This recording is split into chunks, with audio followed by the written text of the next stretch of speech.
Hey there, lads and lasses. This here is Thunderhand64 coming at you live from the west coast of the United States. It is just past noontime on a Thursday. No, it's Tuesday. I'm getting way ahead of myself. On a Tuesday at noontime, and that means it's time to do a little bit of Generations. Today we are in the creative world, and we're going to be doing a little Baby Zombie Rush stuff. I'm going to finish up on some storage design, though. Just putting the finishing touches on this, and then we will head on over to Baby Zombie Rush, which should be coming into view right back here behind me. I don't have the pixels loading, the chunks loading, so but it'll render in. And so let me see. A couple of things I want to do right away. I want to say hello to our friend Phelan Etheria, or Ether, as they like to be referred to. And welcome. So glad you could stop by. And of course, the mighty, the one and only, our mod, our friend and fellow Minecrafter and Buffoon Crafter, Princess Nebula. And so I am going to do a shout out for the mighty Princess Nebula. There you go, Nebs. Welcome, everybody. So we're going to do, like I said, a little bit of Baby Zombie Rush stuff today. Also, I want to keep my task manager open and monitor my CPU usage. It should be okay. It was still a little high Fakachi time on Sunday, but we managed to get through the stream, and I think it was okay. So, let me see. In the Generation server, both Nebula and Nebula has been on as a guest and helping me do major excavation for our storage system. And right now I have in the storage system, if you've looked at some of those episodes, which should be still up, they're less than 14 days old, so they should still be on the Twitch. If they are not, then they've been archived over to our YouTube channel, Thunderhand64_Gaming2, and you can go check them out there. But I currently have 2 rows of items, and I'm thinking of increasing that to 3 rows of items to cut down on the length of the entire storage system and to try to bring them back within the spawn chunks a little bit there. And I'm hoping that that will improve things a little bit. And so I've been working on chest designs. I still want about 3 double chests worth of items, storage for each item. And so I've been working out strategies on how to arrange those. It's a little bit trickier than I think it should be or would be apparent. But I've been working it out, and I think, in fact, I don't need this model in place now. For some reason, I don't have game sound. Why not? Unless it's just creative mode, or unless the music is overpowering it. But let me see. Let me get caught up in here. Sorry, and thanks, Thunder. Oh, sorry for what? You have nothing to apologize for. Okay. So there was my first prototype, and this is if I have the bottom chest right on floor level. And I think it's very easy to read the signs on each level, and you can access each chest fairly easily. But you know, that I'm thinking might be a little hard to read and still might be a little weird to access. And so I'm thinking on doing this kind of a thing here where I can, and that's okay if that marker falls off. That's just for organization while I'm planning. But I'm thinking on having this kind of arrangement here where the first chest is sunken into the floor 1 level. That way you can stand on floor level, and sure, you have to look down for this one, but you can still access it and read it very easily. And then that one's right at eye level, and this one's about 1 block closer down, and I think that's going to be a little bit better. Something like that. We do that like this. And of course, in our system, those are all stone, not stone brick. But let me see. Let's grab some of that, and then we'll do stairs like this. We should have the regular stone stairs right there. And this will probably wind up looking something not andesite.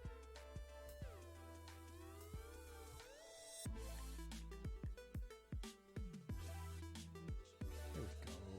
Although the andesite doesn't look bad. And I'll probably patch in some andesite here and there just to break up the and give a little bit of texture. But it'll probably wind up looking something like this. This kind of a deal. You know, I'm really not too thrilled about that. I think it kind of breaks up the lines a little bit. I don't know. So I'm not sure if I'm going to go with this or this. I kind of like this a little bit better. Like I said, it's just a matter of, you know, reaching up on this. One of the things I might wind up doing is I might wind up doing something like this.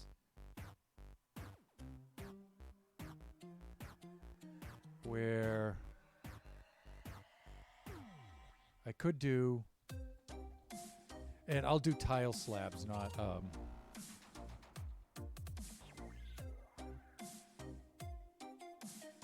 there we go, that's better.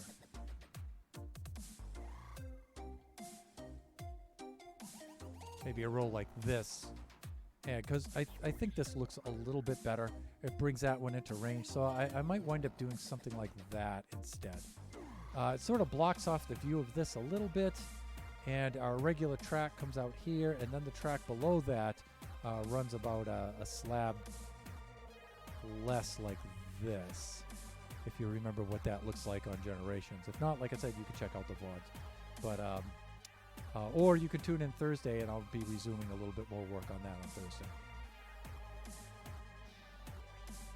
So I think I have and I have a soul sand track under this, so you can access this a little bit more quickly.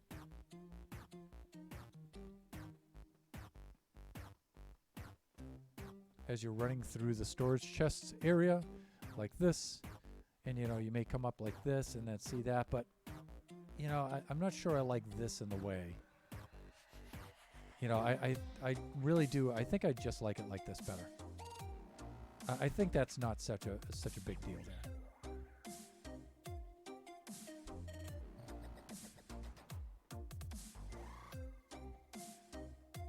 And so if you're down here, like this chest wouldn't be entirely visible from right here.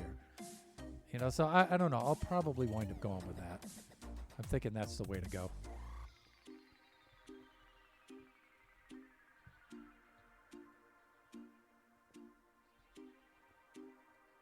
Yeah, we'll just do this. This will simulate the wall in front of the system, and this will probably go up at least one more block, probably two. And so each slice will look like this. They won't have these item frames on the sides. That's just to help me keep track of which circuits and which water streams feed which chest while I'm designing it. But I think it'll be something like that.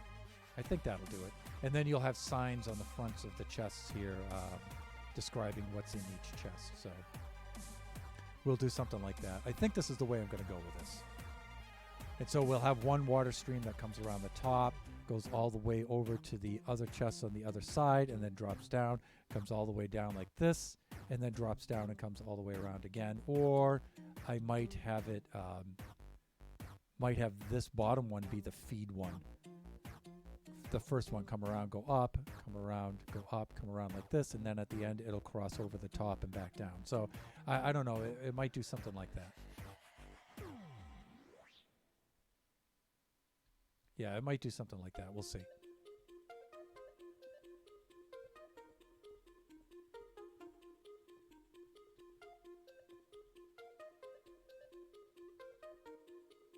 Yeah, it'll do something like that.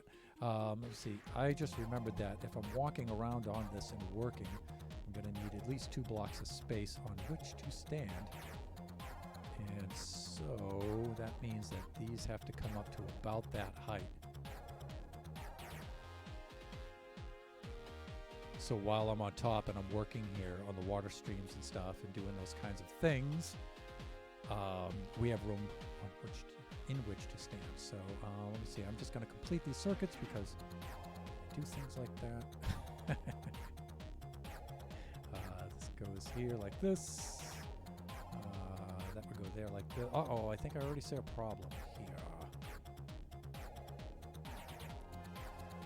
I already see it.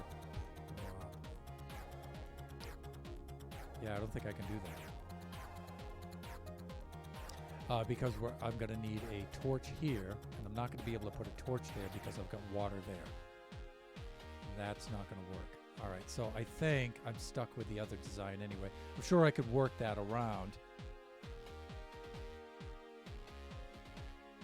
And I could bring this up one level and just double up on one of these hoppers on that level, and I can adjust it.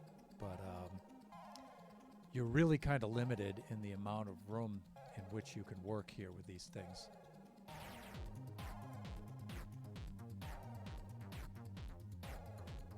Like this, we need a repeater there to read that. Then we need a length of redstone down here like this. That'll complete that circuit. But like I said, we need a torch right here, and I don't think we're going to be able to do that. Because the torch, the water will try to run out there. The torch won't hold the water back. So, not good, not good.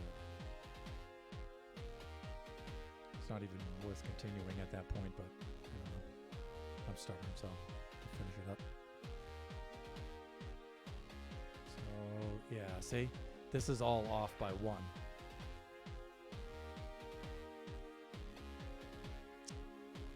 Yippers. So I'd have to adjust this.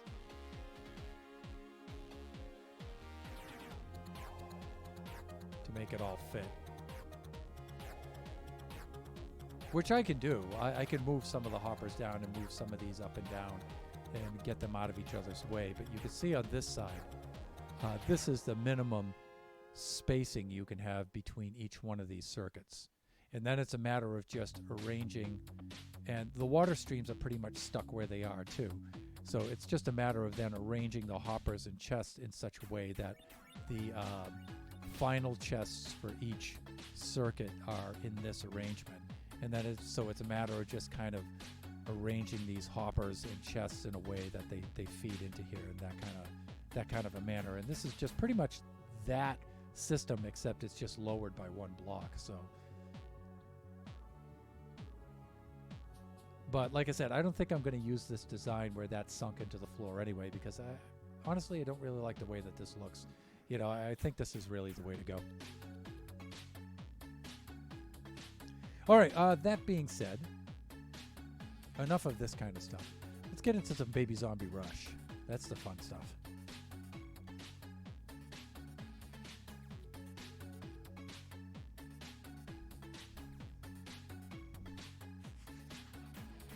Okay.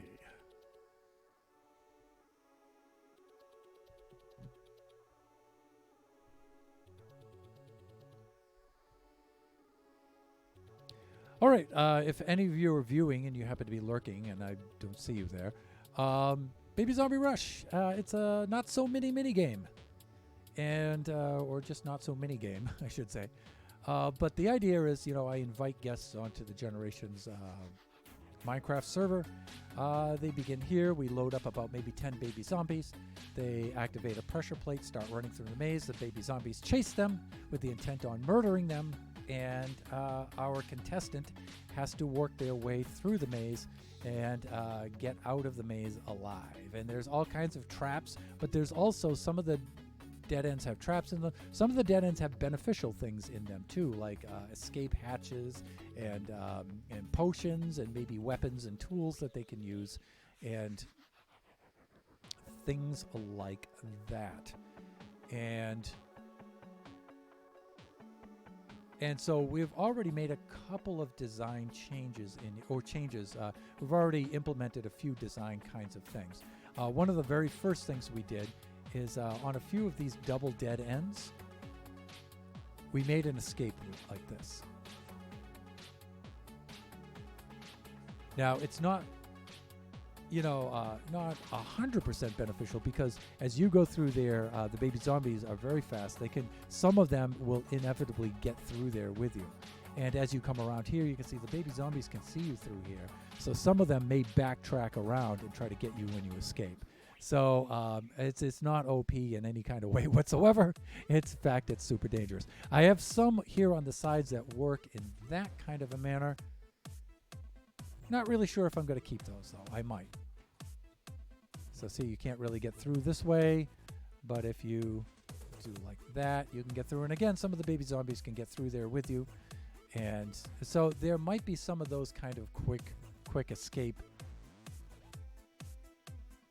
I'm just having a weird day today, Princess Nebula says. Well, I hope it's not an entirely bad day today.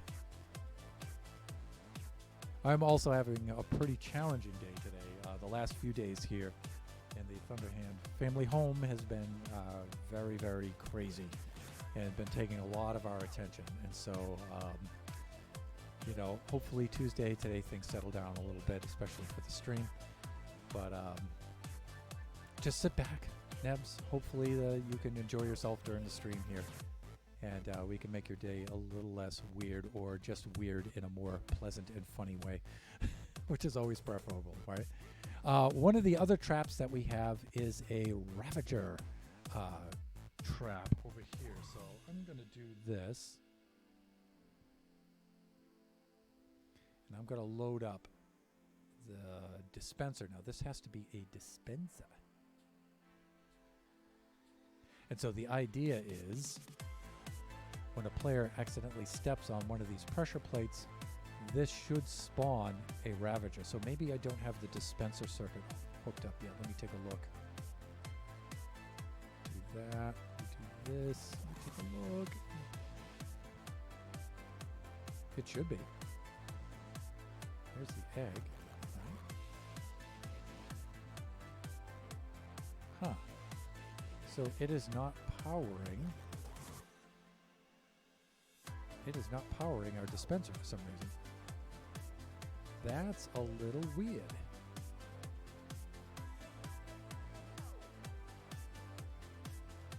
But woohoo for BZR! Yes, BCR, Baby Zombie Rush. But for some reason, this isn't powering my dispenser.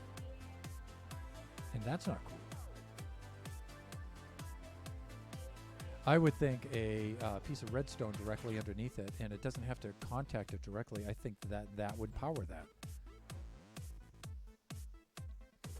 I mean, it hasn't passed.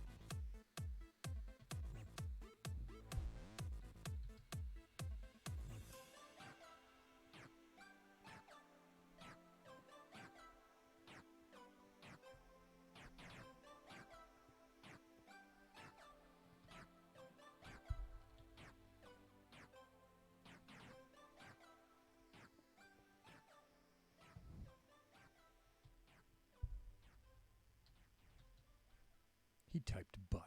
Yes, I did. Short for button, though. Come on now. All right, let's do this. And let's just put that in there, and let's see if it'll... Nope. So I may need a direct connection on that after all. I thought we could just put something under there to power it, but...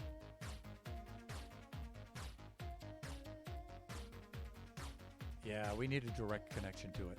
So that's one of the things we can do. We can go fix that right now.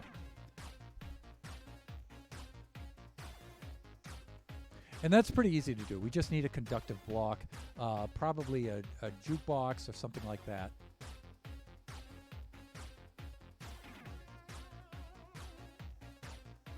And, you know, we could do the double redstone torch, but I don't think we need to do that. I think if we just have a conductive block, like a no block,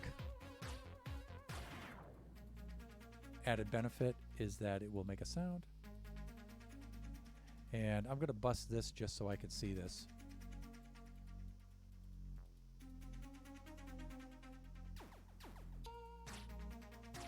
Nope. All right. Maybe we do need the double redstone torch.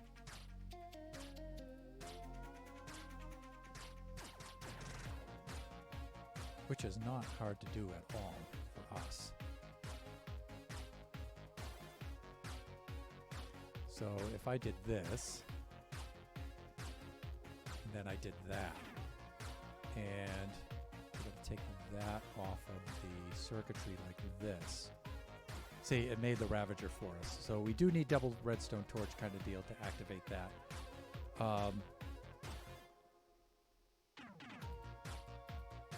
I'm thinking a target block should also work for that, though.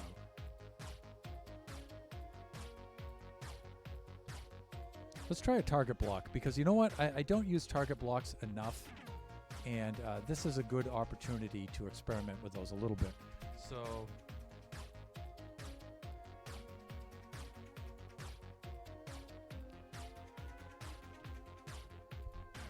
let's just try it out like this first.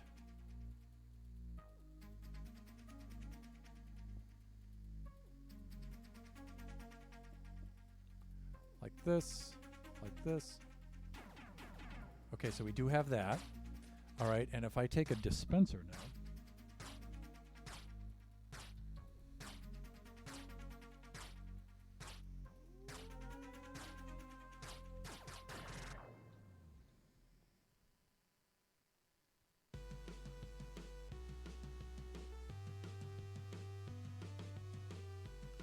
There we go. Okay, so target block is really all we need there. I am pleased as punch. All right, because I think it's just a little neater than the redstone torches.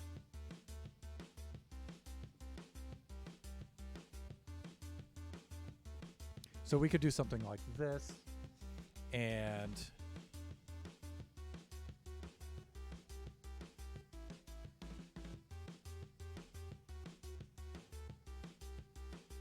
we can then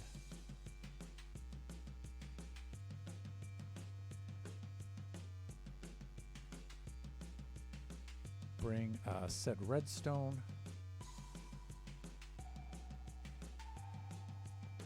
hawk hands.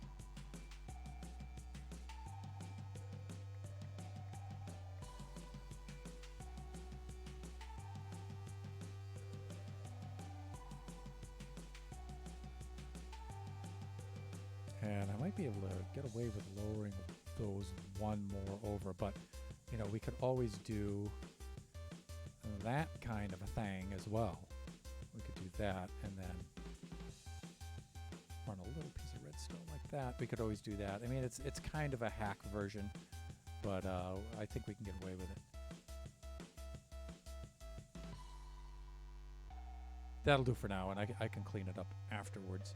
And so now, since that target block is touching, we should be able to spawn a Ravager over here. And then we'll have to update the other three.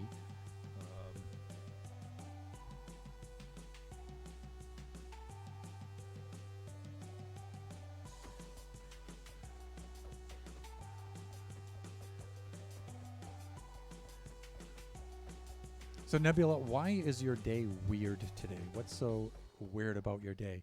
If you feel up to sharing. If not, I understand. Just making conversation.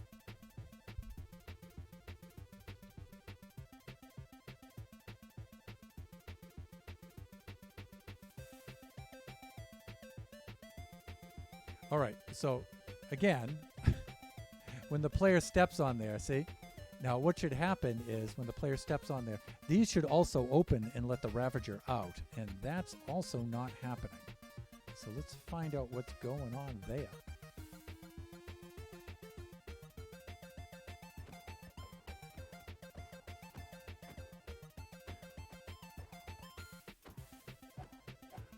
God, these boys are tough. These big boys are tough, man. There we go. All right, so this is supposed to activate that, and it's supposed to open these. And it's not doing that, and why not?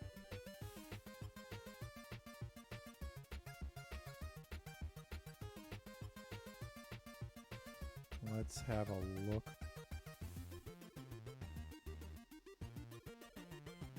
See what we can see over here. We can watch the circuit activate.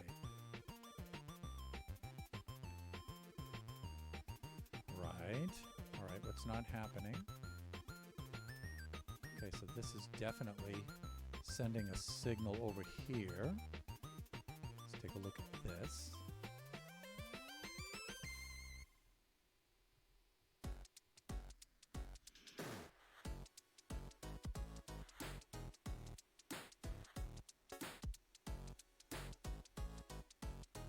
Should definitely have enough power.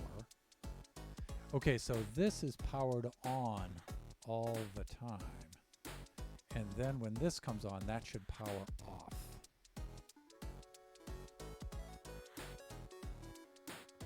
And it does not. Okay, so let's find out what's going on. And I think I know. All right, since I added that extra brick, since I added this extra brick, this extra stone, it's thrown off this. Okay, so do. But what we can do is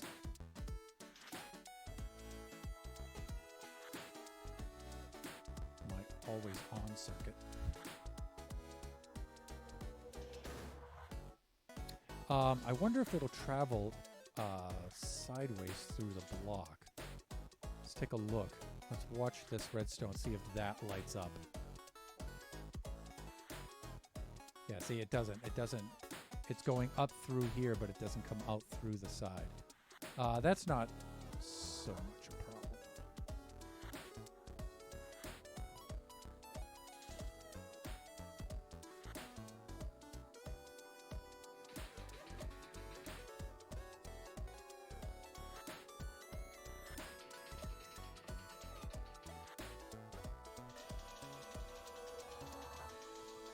We could just repath our circuit like this. And we're going to need a repeater. So let me see. That'll turn that off when that comes through. And that's what needs to happen there. Okay, so here's our furthest point. So 1, 2. Let's get a repeater ready. 1, 2, 3, 4, 5, 6, 7, 8, 9, 10, 11, 12, 13, 14. So 15's right about there. And I'm thinking about halfway through. So 1, 2, 3, 4, 5, 6, 7. Probably right about here is a good place to put a booster. Right, so that'll act as a booster. Let us go over here and grab a button for testing. That's where I shall test. From where I shall test. And. That works. Okay, great. Okay, and that means when we go over here now, and we step on a plate like this, see, those open. So it'll spawn a Ravager, and then those will open to let the Ravager out. That's the idea.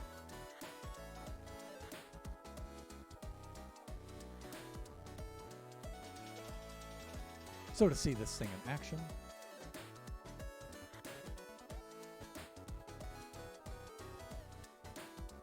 one there and one there. I'm going to use one to test it, and then I'm going to then do a run, because watching me do the test runs is funny. All right, so again, a player comes around the corner, oh my god, it's too late, and then out comes the Ravager, but it dispensed 2 of them at the same time, right? I thought it would dispense one and then the other, but I forgot.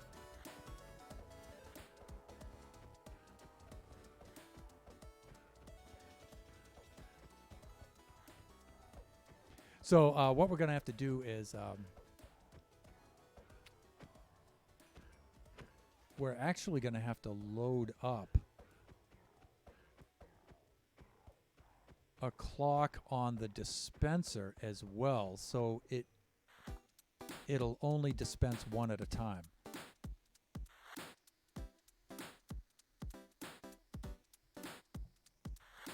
Which I thought it would do. I thought it would just dispense one at a time.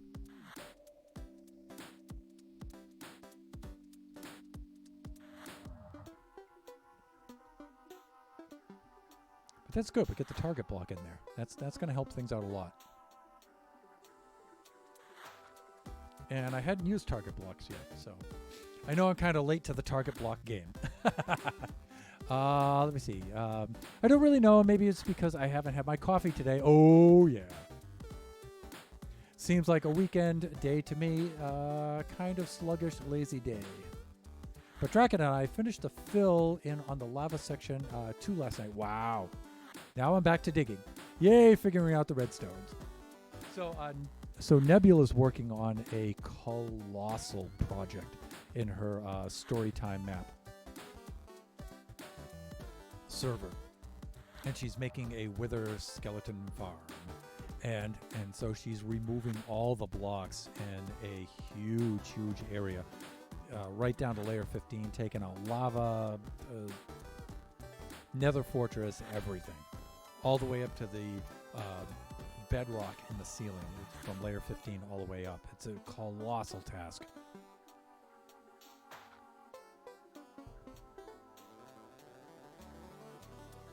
Okay, so let's do this.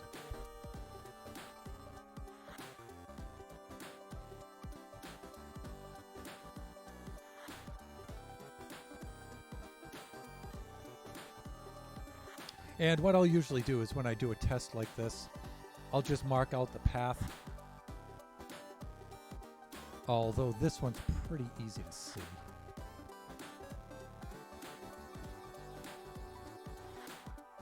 Good, and I already have some of it marked out. Yeah, there we go. Great. Now this is always the best part. Let's empty out the inventory because we're very likely going to die and lose this stuff anyway. I thought there was a way to do something like that. Okay, that's good. And let's see. Zombie. Like this.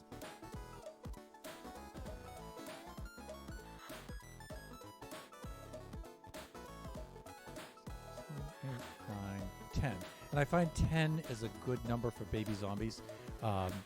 If it's less than 10, it's a little too easy. If it's more than 10, even one more than 10, it's impossible. You'll be overtaken and murdered by baby zombies before you even get to the end of that intersection. All right. That being said, let's go into survival mode. Ni hao, xiao panyo. Xiao panyo, ni hao. Okay, our little friends. Okay, and here we go. On your marks. Get set. Go. Start running. Oh, here go the baby zombies. Oh my god, they're angry. Okay, and we say, okay, let's try this way, shall we? Let's try this way, and then we step over there, and oh my god, it's a Ravager. Oh my god, there's baby zombies. It's a Ravager. Ooh. Now you saw that there was like maybe a 1 second delay there, and I'm giving the player a little bit of a chance to turn around and try to escape, which is possible, by the way. If you see the Ravager in time, and at a dead end, if you skirt wide and then run around the outer edge, you can divert. You can get around the baby zombie crowd, and you can escape. It's hard to do, though, and that's the way I want it. But it is possible. You can get around the baby zombies, and you can escape this thing. This is odd. Okay, it just reset now. Okay, that's good. My clock might be a little long on that one. But it's okay. I think it'll be all right. I even made the clock shorter by 2 of these. So it's like, yeah, okay. All right. So, well, with that in mind, I think I'm going to have to update the other 3 Ravager dispensers with target blocks. So let's do that.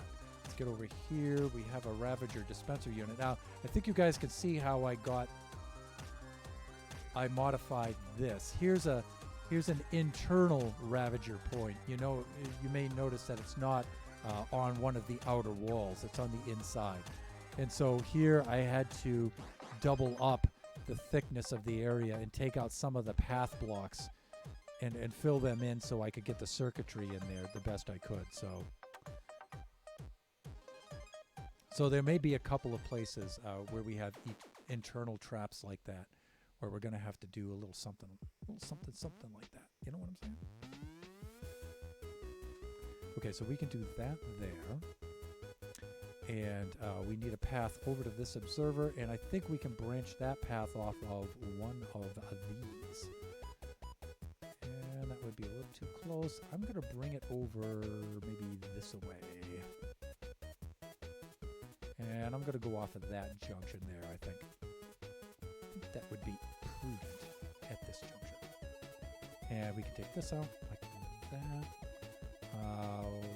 We may not need a repeater there. I think we're going to be good. So the idea is to take the furthest point here and count over 1, 2, 3, 4, 6, 7, 8, 9, 10, 11, 12, 13, 14, 15. Nah, you know what? We should put one here. We definitely should. A repeater. There we go. And I'm going to put said repeater right here. I think that's pretty much where I have it.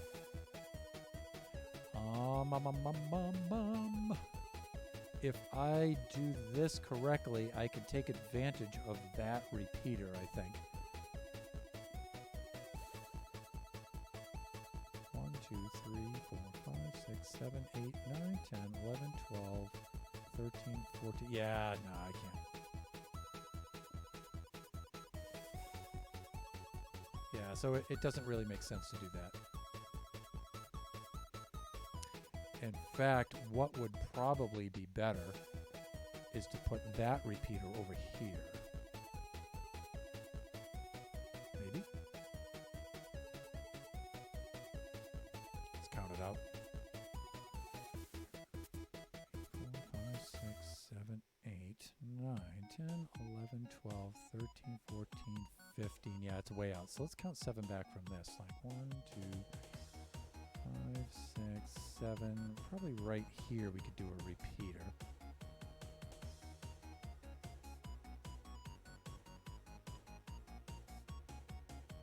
Nah, that's too much. All right, so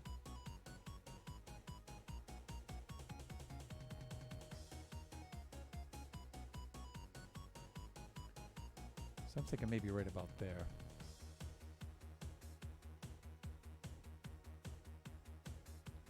Okay, that should do it.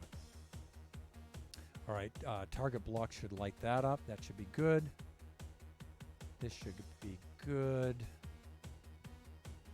All right, and let's get some test buttons in place.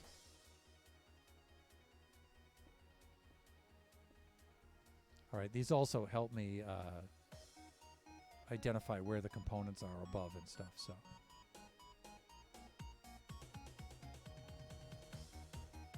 Okay, that's good.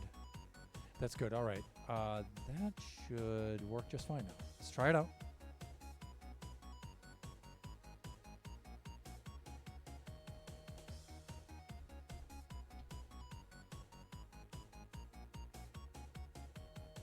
And we'll go into here. We'll put this guy right in there. Was just typing, if you double click the X, you'll clear your inventory. Yeah. Okay, so here we go. That's scary. It's not scary. It's funny. It's comedy. All right, so we start off here. If you take a run over here, the gate opens, right? Lets the baby zombies out, and then you may run. Oh my God, there's pressure plates. Oh, that's bad news. And then there's our Ravager. Okay? So that works just fine. Oh, and it looks like the suffocation damage is going to take care of him for us. So that's good. All right, so let's update the other two over here. So here's another one right here. Now, in each one of these, I built a different kind of circuit. That's just me practicing my circuits and stuff. So this one's an always-off torch circuit like this. The other was an always-on torch circuit. And so I just made them differently so I could just practice my redstone because I'm pretty rusty, as if you've seen from last stream. Other streams, I'm pretty rusty with my redstone. And so I just wanted to review my circuit. So I've made each one a different kind of a circuit. I have an observer circuit over there and likewise. So that way I can practice my circuits. But when I build this for real, I'll build it all the same kind of circuit. It just makes it easier to maintain, right? And to repair and stuff if things go awry. which things oft do, as Bobby Burns says. Okay, so over here is where we're going to need a target block. And then we're going to need something over this way. All right. Okay, and I'm thinking...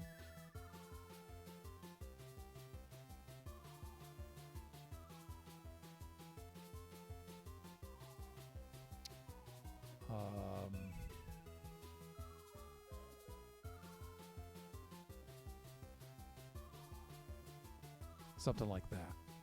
That should do it.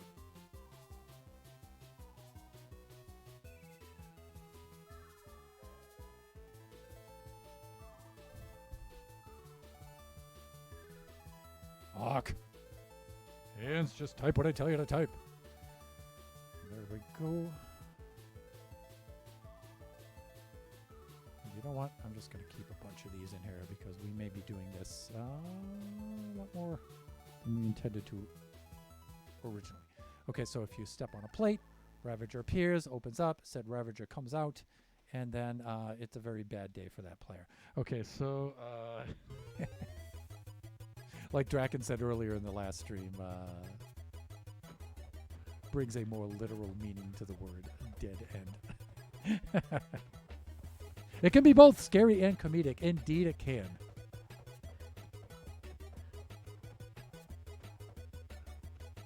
Come on. God, those things are tough. All right, so that's that Ravager spot. And then I had an oak one over here. All right, so let's go update this one.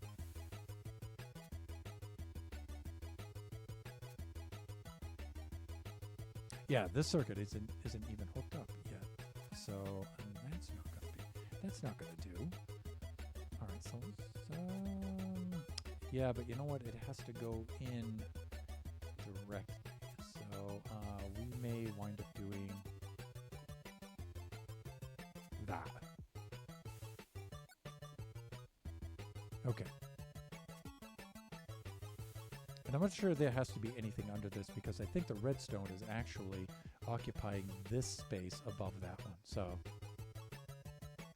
as far as saving resources goes, but you know, I do like having a test block under it though.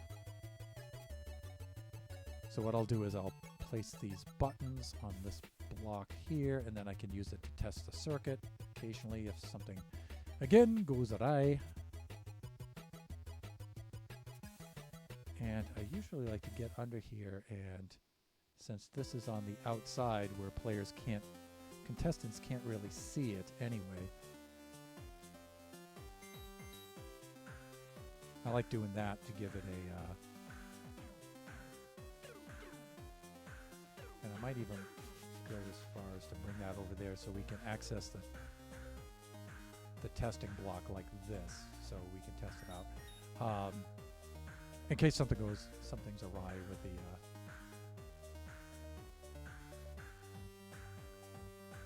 all right, and so this should be in place. This should work just fine, right? So we come over here, step on that, it opens, lets the Ravager out, and shenanigans, just like that. Okay, so that's 4 Ravager stations.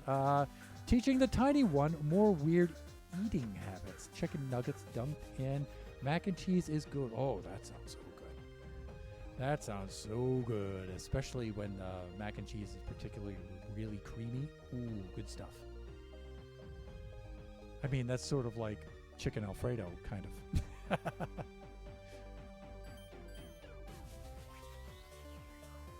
It's got a chicken Alfredo vibe to it. So not so weird. That actually makes sense. Okay, so we have all 4 Ravager stations in place. And one thing I thought of the other day is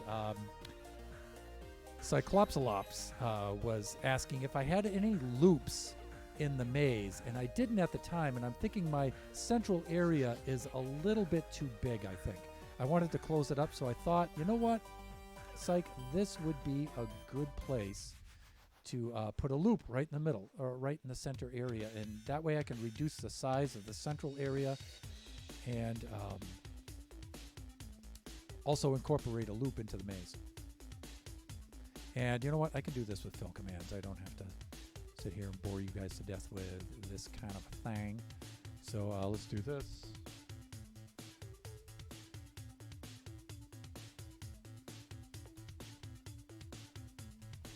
Like that. And like a this.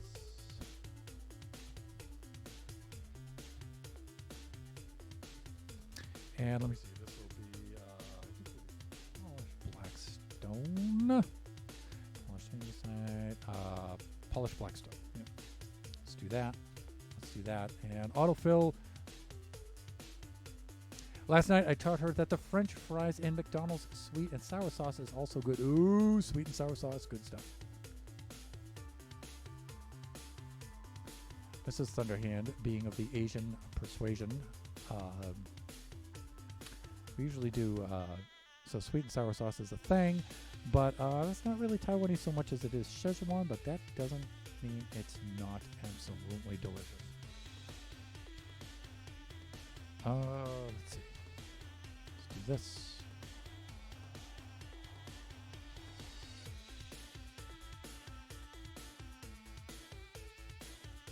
And let's do this.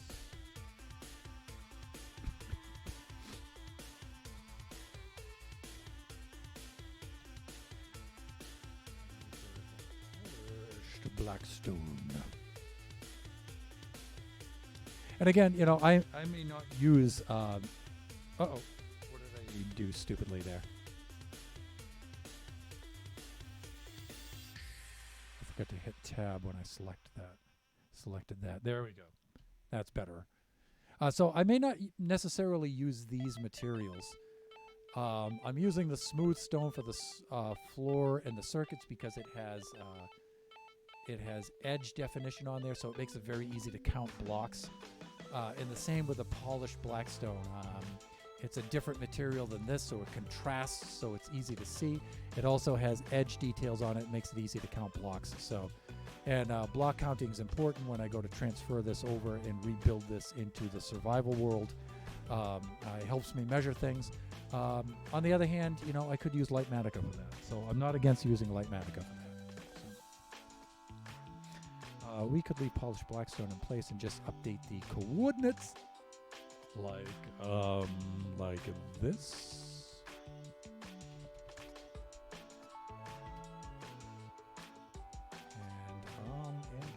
And like this.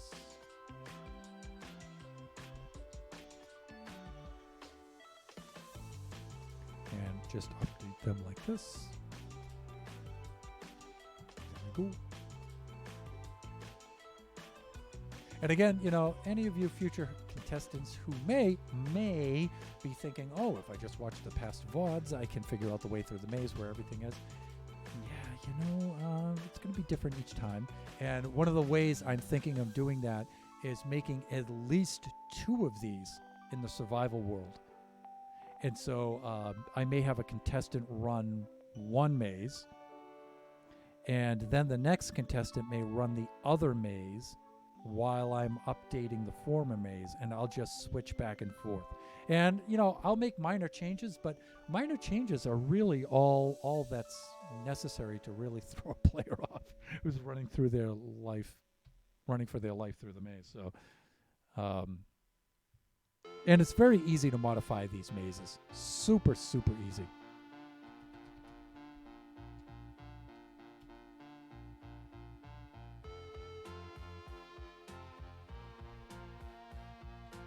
Let me see, I think I got the outside of that one, so I think it's this one I actually want to select. Shall find out if I was indeed correct.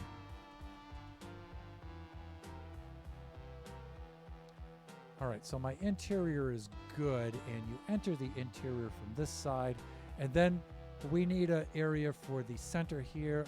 The temptation is to put one on the opposite side, but remember, as you're coming through here,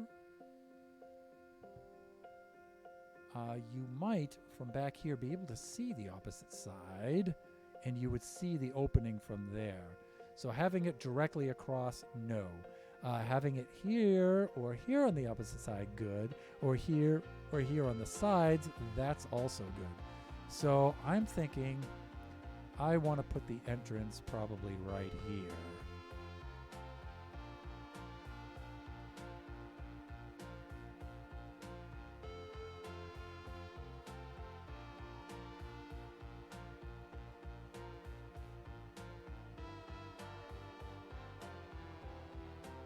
Right.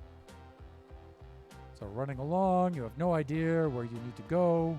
Coming around here, you can kind of catch a glimpse of that. If you're right against the wall and you happen to come out there, you might be able to see that a little bit, right? So I think here is a better spot.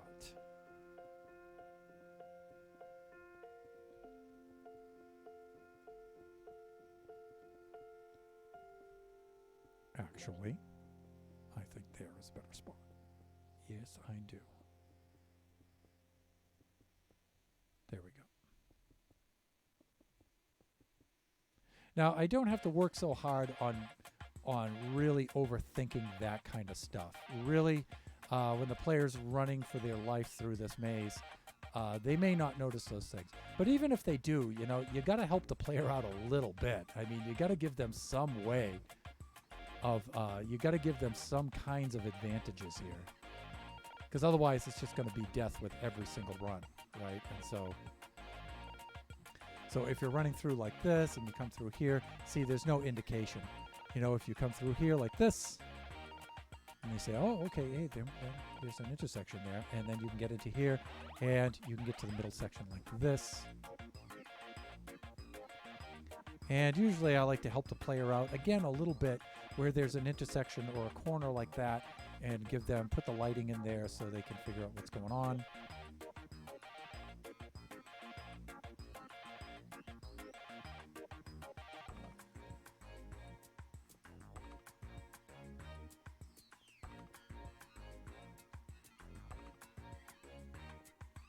Like this, and you know, that's some sort of clue right there that, hey, something's up here on the side, and then you can get into here and then you'll be safe. Now the idea of this is that it's open to the sunlight and it will burn the baby zombies to death, and so you get a little bit of a reprieve here, right? If you can just keep ahead of them, they'll burn up in the sun and you'll be fine. In theory. All right, let me take a look at the chat here, get caught up. Minor changes are major when running from your life, from zombies and other mobs, but baby zombies especially because they run so fast. And that is indeed the idea. All right, so let us do a little bit of this.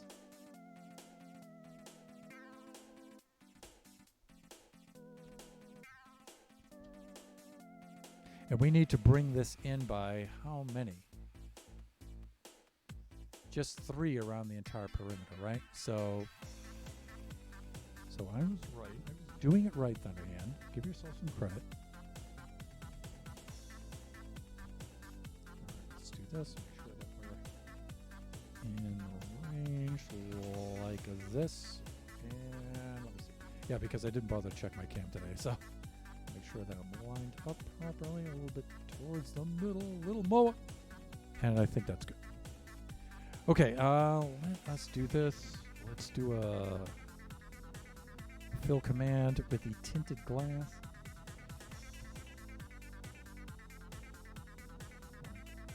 That, and I selected the outer one, so here I get to select the inner one.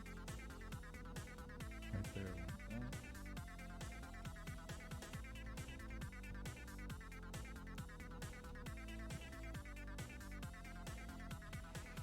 There it is, the tinted glass. Okay, so that takes care of that. Now we come over here like this. We do the same command, but we just update the coordinates.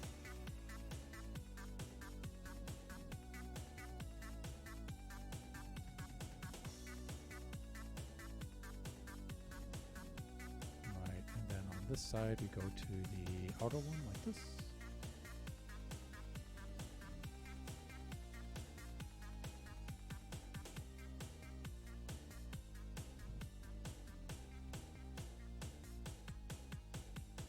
that.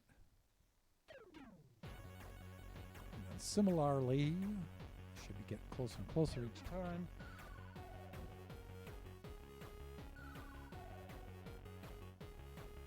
I like this little track here. This is I play this one in Kachi Time a lot. This is Conquerors of Space by Jerry Lacey on Epidemic Sound. This is a good one.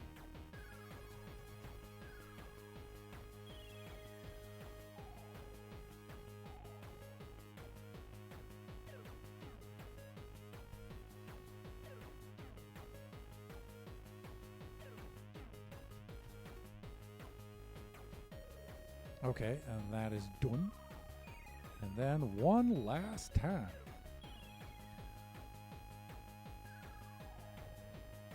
In fact, I might actually have to bring it in 6 instead of just 3, because there's the outer path, then there's the wall, and then there's the inner space.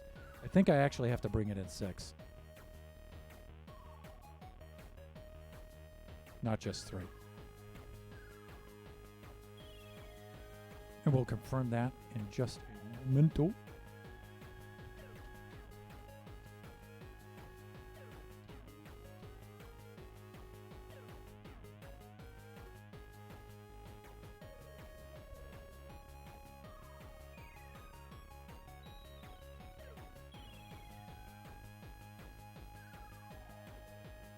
All right, and sometimes, you know, you can just do things in a very crude way, like that. Yeah, see, so we need to go in 3 more around each edge. Because we need the path and the wall. So instead of just 3, we need 6. So that means that this winds up being a very small space indeed, which is kind of like what I wanted to. It also makes it a little bit more difficult to outrun the zombies too. So.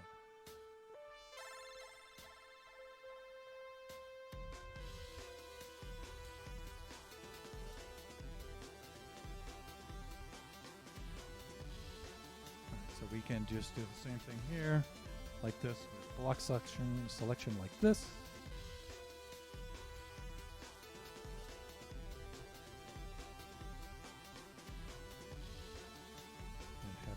I think that was the inner block, so the outer block should be right about here.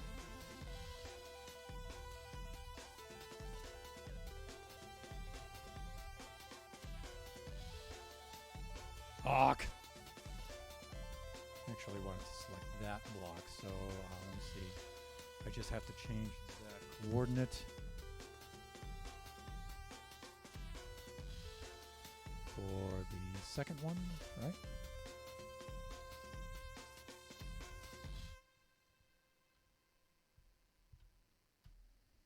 Actually, it should be 56. Should be over by 1 more.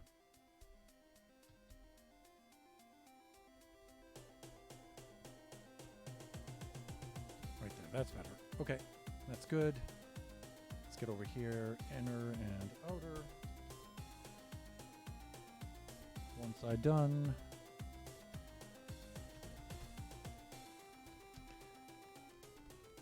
Over here, I gotta remember to get the outer block selected like that.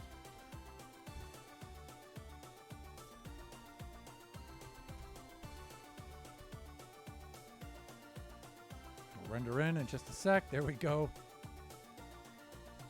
Inner block like that.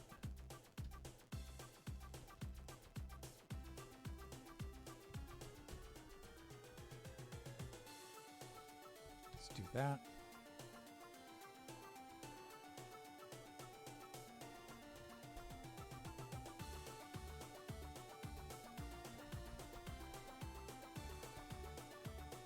That.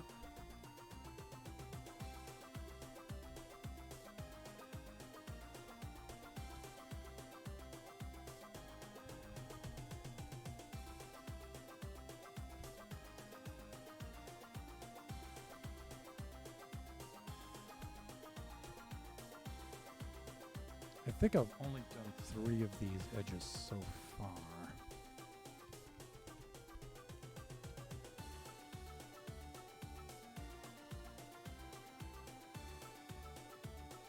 So this edge is good.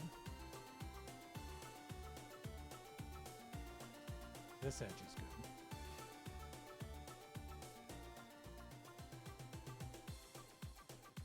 That edge is good. No, apparently I've done all 4 of them. Okay. Okay, so we're good.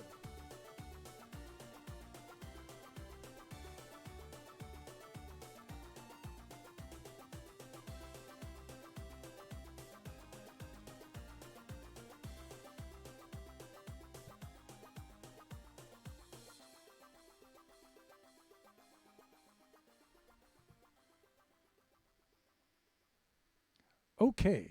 Alrighty, let me take a look. We're at 103, so I should be in sitting mode right now.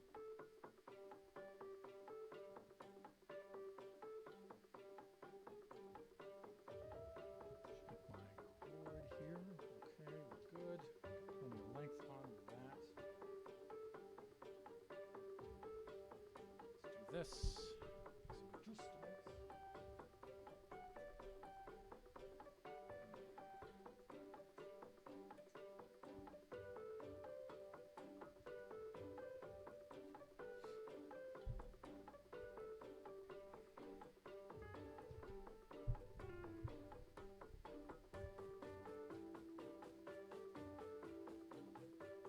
There we go.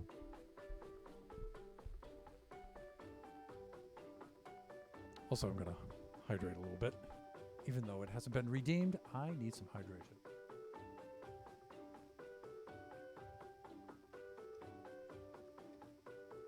Okay, so see, right now I'm only averaging out at about maybe 52% of CPU usage, and that is awesome.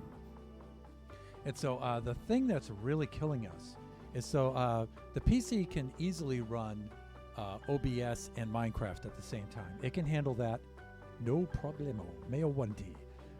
What happens is when we open up Discord and trying to run a third fairly resource-intensive application on this is where we have the CPU problems. Our last streams with Kachi and Nebs seemed to go okay, although we were pretty much maxed out. But when we're not using Discord, we're actually at good CPU usage. So better CPU, and then eventually a 2 PC system where one PC can be dedicated to running the game and the other to OBS, and we can split up some of the apps between both PCs, and that'll take the load off of each one. So that's the idea. And we're getting there. We've just had some things happening here with the family and stuff that we've needed to focus on, and but we'll get there. We'll get there. Right now, at least the stream is doable. Okay, so all 4 Ravager stations, I feel like they are complete.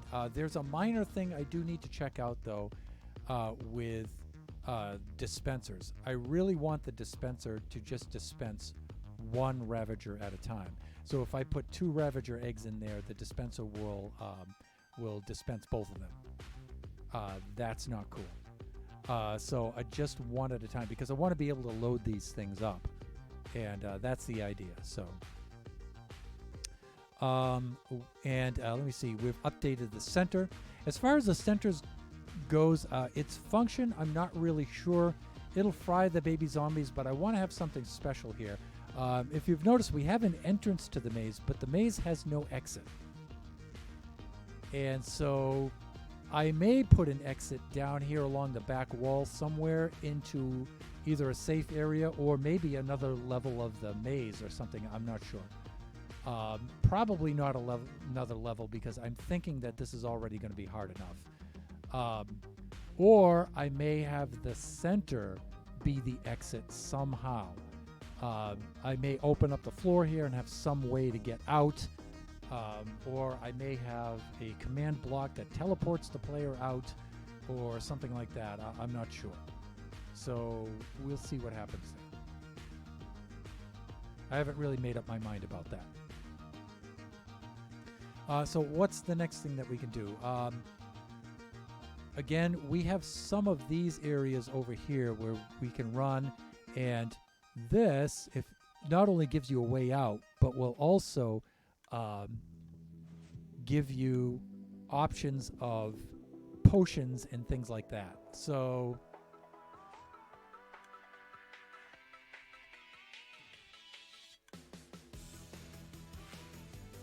one of the systems we're going to have to do is we're going to have to update this. We're going to have to update this in such a way that I'm thinking, because there's 3 of them together, they need to dispense the same item. I want all 3 of them dispensing the same item. And what I was going to do was I was going to load one of these up with 9 items, and 4 of which were going to be beneficial, 4 of which would be detrimental, and 1 which would be just neutral, just useless, but funny. And so I was thinking on having something like that. But if I'm going to do that, then all 3 dispensers need to issue the same thing at the same time. And it pulls from any one of these slots randomly, so there's no guarantee. And you could have it like a slot machine, right? Where you get like 2 beneficial things and 1 detrimental thing, or vice versa, or, you know, you could have something like that. But I'd really rather have it dispensing all of the same kind of item.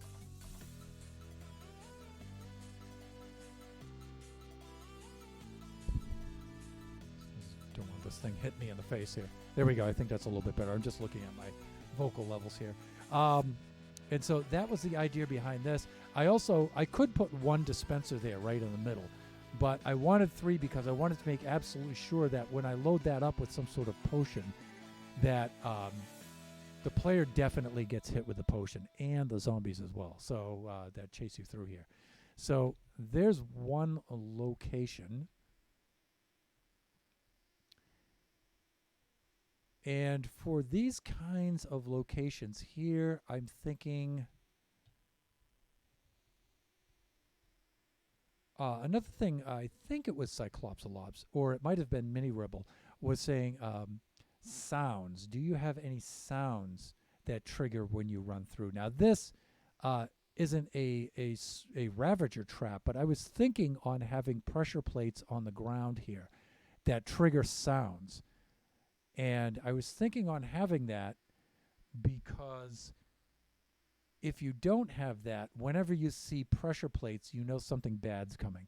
So I think this would confuse the pressure plate situation, where pressure plates don't necessarily mean a bad thing, right? So just because there's pressure plates there doesn't mean it's bad. It again opens up the randomness of it a little bit more. It could be beneficial, detrimental, or just neutral, right? And so that's the idea. And so let's take a look at this.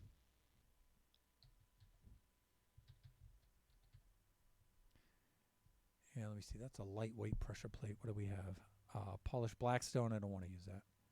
Stone, oak. I haven't used spruce yet. All right, so let's take a look at that.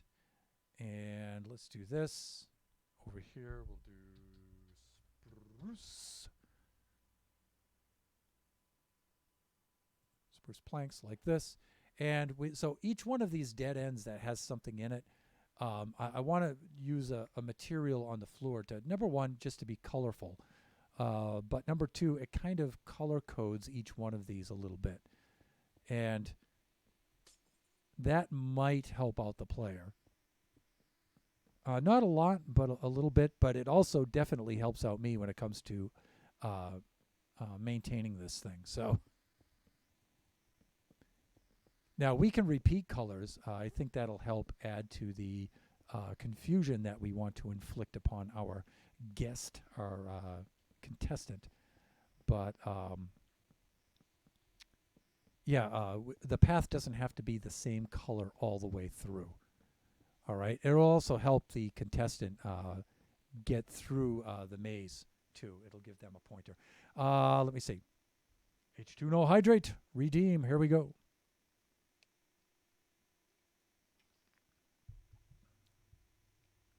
Detrimental potion of weakness. It'll heal the zombies but hurt the player. Yep. Great minds think alike there, Nebs. Beneficial potion of healing. It will hurt the baby zombies and heal the player. Yep, that's just what I'm thinking.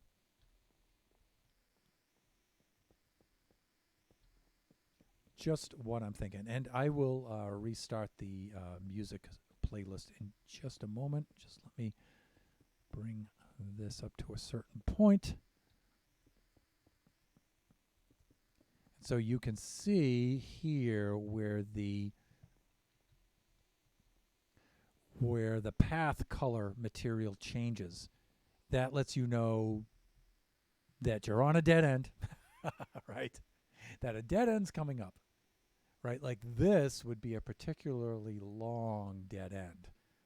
So a couple of things I might do is I might break this up because this is a very long dead end, right? Whereas this one's a shorter one. Like I might connect these two together and disconnect this one at a certain point just to make it a little bit shorter.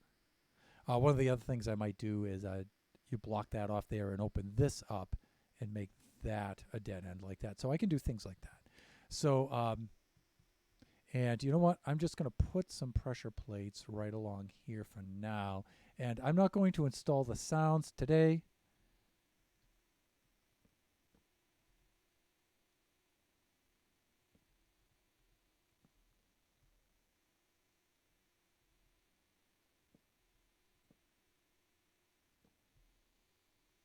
I'm not going to install the sounds today, but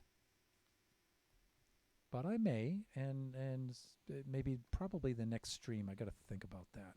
So so we have one of these outer wall escape areas here with the potion splashing. So I want at least 4 of those, I'm thinking. So let's re-cue the music here. And how am I doing for time here? 1:14. Okay, so we have 46 minutes left of the stream. Could also make the floors concrete, so it's really colorful. Yes. So right now I'm restricting the materials and the colors to the colors of the pressure plates, just to camouflage the pressure plates a little bit easier. But it doesn't. We're not using pressure plates everywhere, and so concrete's a good idea. Super colorful. And that is also one of my goals for building, is to build a little bit more colorfully. I tend to use very neutral and natural kinds of colors, and I really would like to expand my palettes a little bit and get some more colorful blocks in my builds. And Nebula, by the way, is excellent at palette choice and stuff. So let me see. We have one here. And I believe I put one of these in every double dead end that I have. Like here I have a double dead end. Right? And this works very much the same way. You press this opens up, you run through, and then it closes in behind you. So this should be, I feel, the next one on which to work. And so we can put, we can color this right away. And I don't think I've used dark oak yet, and I haven't used acacia yet either. So we can do that.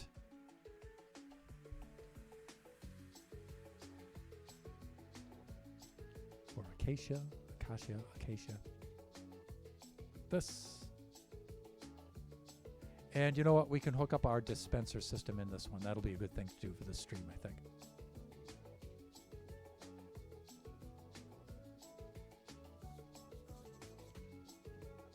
Fuck.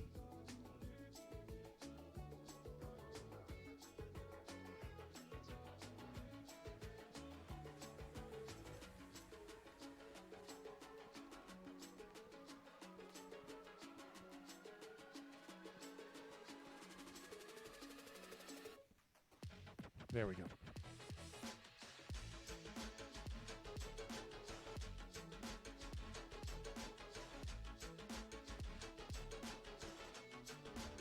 So you're running through, you come to this path, you're like, oh, should I choose that one or that one?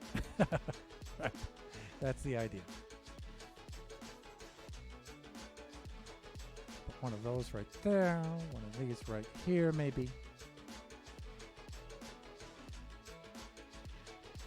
sort of like this. Oh my god, I stepped on one of those. Oh my god, I stepped on one of these, right? And then I think we're good. Put one of those right there. Around the corner there like this. I know I'll run this way. Pow, right into one of those. Okay, that's good.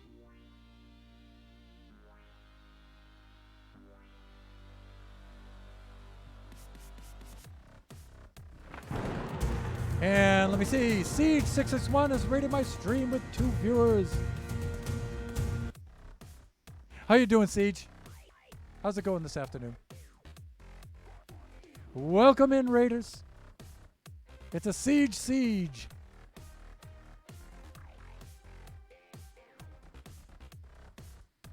And Nebs, could you do... and there she is with a shout-out. Doing the mod thing. Thank you so much. Siege, awesome. Hey, welcome in, Raiders. Siege, how was your stream? Tell me a little bit about what you were doing today, if you wouldn't mind. Curious minds want to know. Inquiring minds want to know, which is a very, very old reference indeed. And, of course, the mighty Purple Crow. Howdy again, howdy. Welcome in, my friends. We're a little over halfway through the stream. We finished up the Ravager circuits and mechanisms. That's in place. And right now we are updating our dispensers. Our dispenser and escape double dead ends right now. And so I am now installing circuits onto the sides of these. And let's get some dispensers.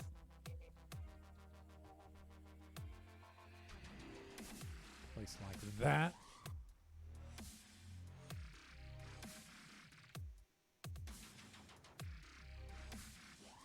It was good. Just a lot of exploring to fill in my map. You know, I really miss that about Minecraft. Just going out and just exploring, especially now that whenever you get an update that really changes the biomes, like 1.18, it's just fun just to go through the terrain and just check it out, you know. In Generation 1, back in the day, in 2013 when I first started playing, that was a big part of my gameplay.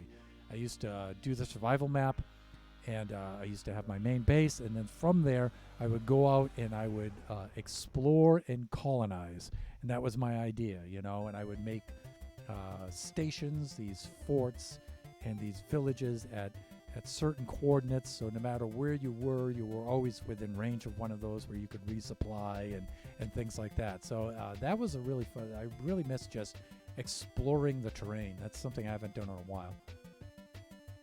Mighty, I think a mouse already took that title. Is Creepy still available? Creepy Purple Crow. I guess it is. Sure. I love filling in maps. It's so fun exploring areas and finding cool stuff. Indeed it is. Creepy Lizard. It's a punk goth thing. Okay, cool. Yep. Exploring a 1.18 is awesome. Yeah, that's what I'm saying, man. I agree. I agree. And, you know, that's another thing I need to do also on Generations is to make a map of the main island. And even though we already know the surroundings of that and everything, there should be somewhere on Mushroom Island Central a huge map of Mushroom Island Central and the immediate area right around it. You know, I think that would be a really cool thing to do. Okay, so let me see. Right there is where I'm going to need said dispensers, and I think I have to place them from this direction if I want them facing up.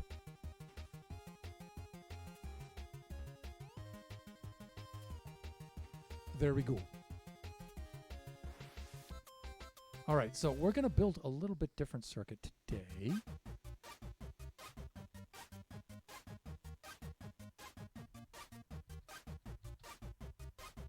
Not target-y. Target. There we go. And we can do a little something like this so we don't use the torches.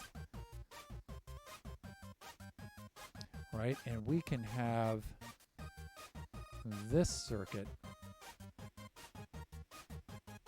also run the dispensers. And we did that. I think I did that with an observer stack the last time.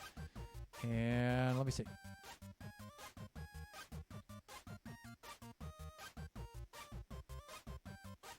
Yeah, see, I put said observer stack right here.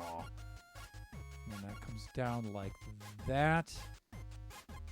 Triggers this. And I did this kind of a thing here with the torches. But you know what? We can be a little more efficient and use target blocks there. And I think we're better off.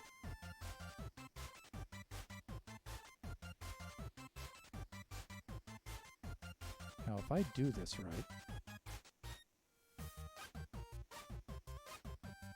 which is a big if, by the way. A very big if. I can come off of this. Now, we have to make sure that the observer stack is far enough away where it's not affected by any of the redstone for the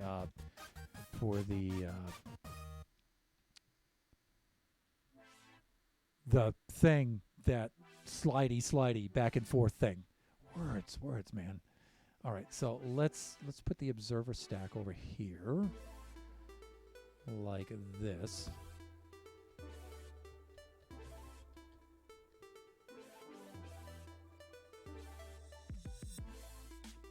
Nope, the Piku is facing in the wrong direction, like that.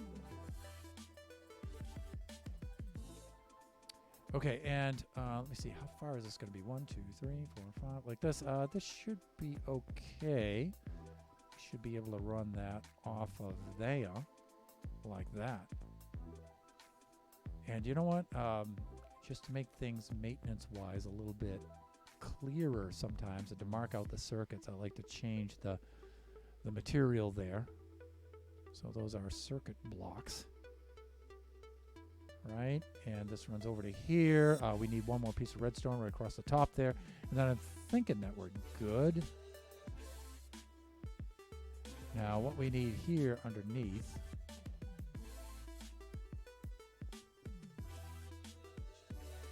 is that to do that kind of a thing.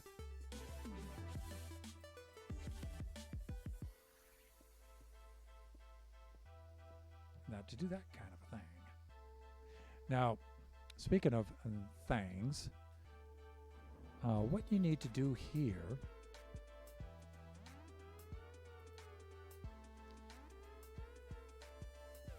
is the redstone circuit pulse is very quick and very, very light. And so you need a repeater right after it.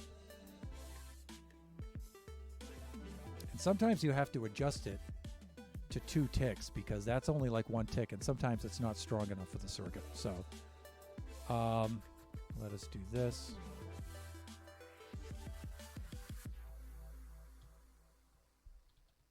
Like that. And the good thing about using the target blocks is you don't need the repeaters feeding into them. I think that'll work just like that. So let me look at the timing of my circuit over here.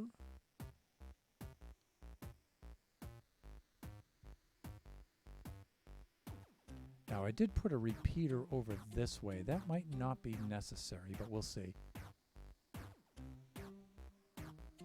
Yeah, see, I did. So here's where the observer pulse will come down, and it'll power this redstone circuit line right here.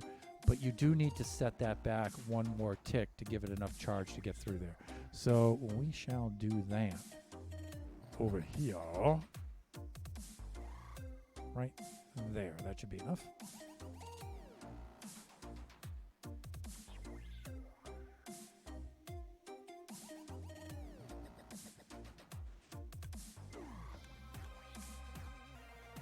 Okay, and we can load up those now, and we can see if that's going to make it work.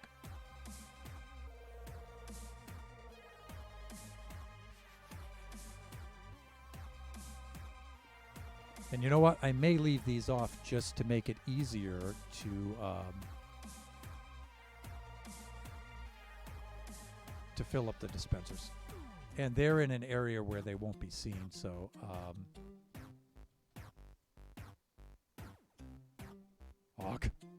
Hands. And there it is. Okay, good to eat. And let's get caught up in the chat here.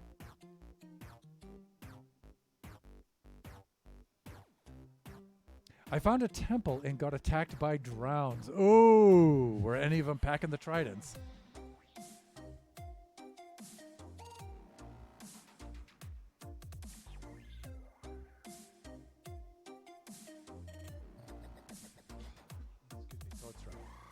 Desert temple? Wait, what? How does that happen?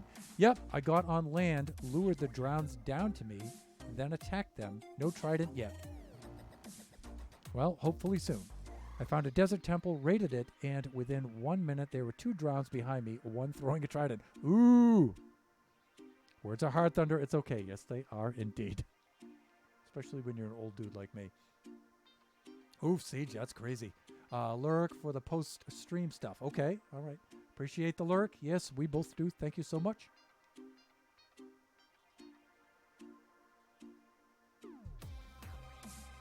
Okay, so our dispensers should be loaded up here with an item each. Hopefully, it'll look for that item and spit those items out. Let's check that out when we run through like this. Nice. Okay. So those items that may be in there, those could be, like Nebs and I were saying, those could be splash potion of harm. Those could be splash potion of healing. That might be like a sword or something, or some soul speed 3 boots or something like that. Maybe invisibility potions, something like that. Potion of slowness, potion of speed. It could be a lot of things like that. You know, and randomly, it's whichever one's going to come up, right? So, all right, so that circuit works out really, really well, and it's super easy to build. So let me see. We have that area. We did one in Spruce over here. We did one in Acacia over here. Now, I think I had another double dead end over on this away. So we have this one we need to do.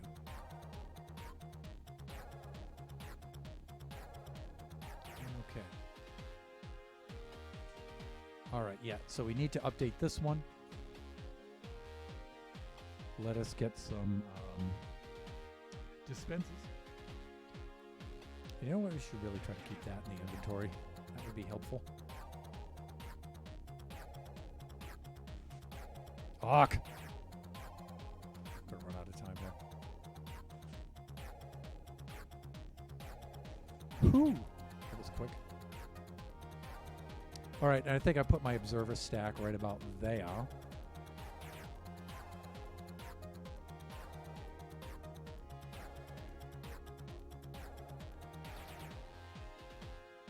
And I think we did something like this.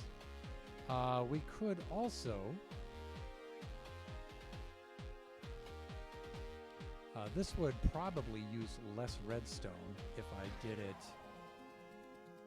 that way, now that I think of it. Where's our target blocks?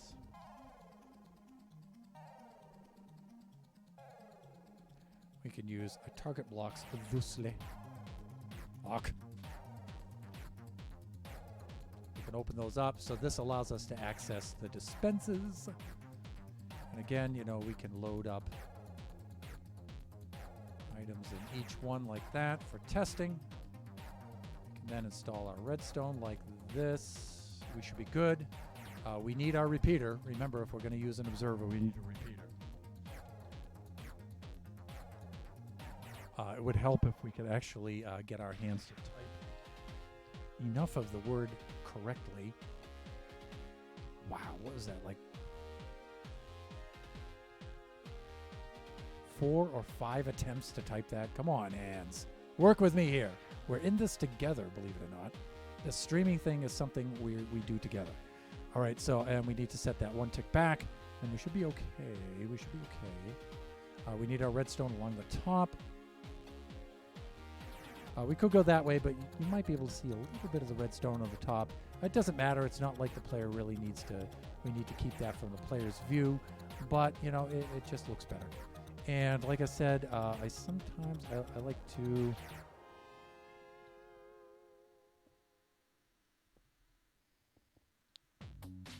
have my circuit blocks looking like that a little bit. Okay, that's good. Oh wow! Now what had happened there was the moment I put the redstone on top of the observer, the block above it in which the redstone occupies updated the observer. It's like pressing the button, so it had the same kind of effect. So I'm pretty sure this works, but let's give it a run anyway. Dispenser. And we put that there. We put that there, and we put that there. Thusly. And we come over here like this. And then when we open this up, the door opens. There's the items come out as we run through, and then we're good. All right, so now I need to select a material for this. It's going to start. Oh, and you know what I forgot? That this is a two-sided, this is a double dead end. So we need two kinds of materials there. Or maybe one kind of material for both. Yeah, one kind of material for both. So we can update the other double dead ends with a one kind of material. All right, now I said I think the dark oak was the next thing I was going to do. So let's get some dark oak like this. And we'll do that. Okay. And let's get around here.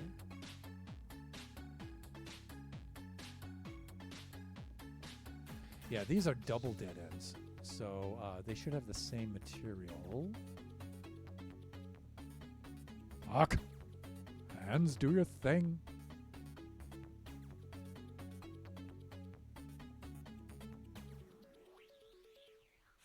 All right, so this dead end will go this way.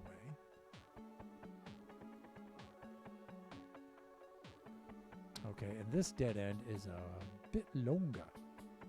And this dead end goes around this way. And again, I'll put pressure plates on these. And I may have them hook up sounds or something like that as you run over. Just to add to the confusion.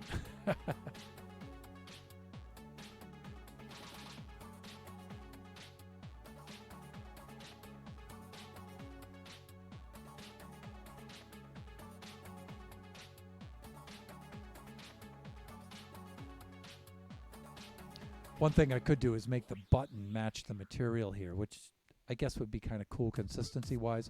But I want, actually, I might wind up doing something like birch buttons or something that's really, really contrasting to the material around it. I want that player to be able to see that button very, very easily. Okay, that's good. And again, you know, I may just dot some pressure plates along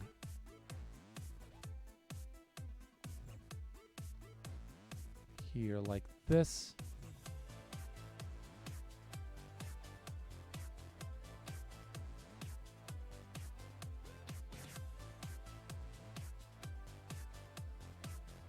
Something like that. So you run along here like this, you come across here, whoa, pressure plates, maybe I shouldn't go in here, and then it's like, oh wait, button. And then similarly along here, oh my god, pressure plates, oh button, you know, and then you can see what you're supposed to do there. Buttons in the middle of that one. It's on the side of this one, but that's okay. And all right, let's update the circuit, and then we'll update the materials for the other double dead ends.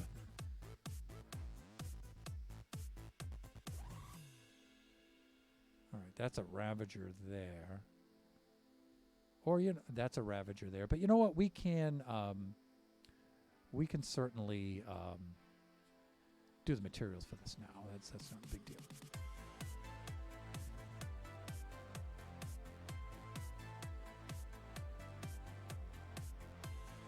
Yeah, this is a double dead end. And let me think about this. This dead end should start technically right here, I'm thinking. Fuck. a little something like this.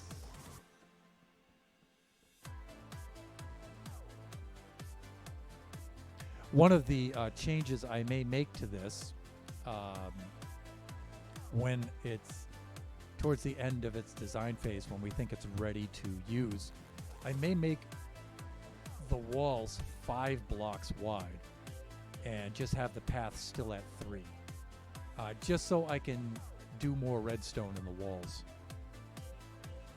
Right now my redstone is confined almost to the outer walls. It's easier to do redstone in the outer walls than the inner walls. But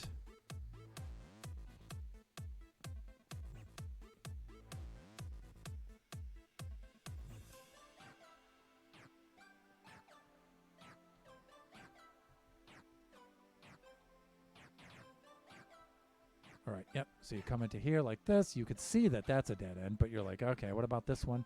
Check this one. Oh, wait, button. And then similarly, you may be over on this side. You may come over here and say, oh, dead end like this, and oh, button. Okay, so that's the idea there. And so let me see. That's a double dead end. That's a double dead end. That's a Ravager. That's a Ravager. Now this here is a double dead end, but I want to make this one, well, I don't know. This one's okay. It's not that long, so we can do the spruce with this one here.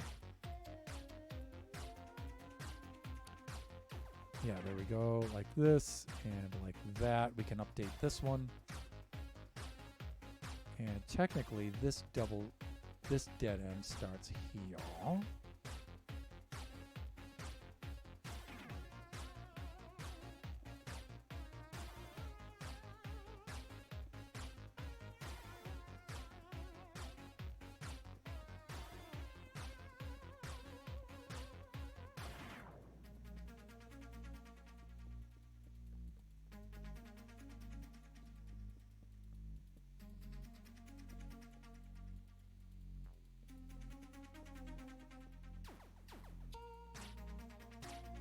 Okay, that's better.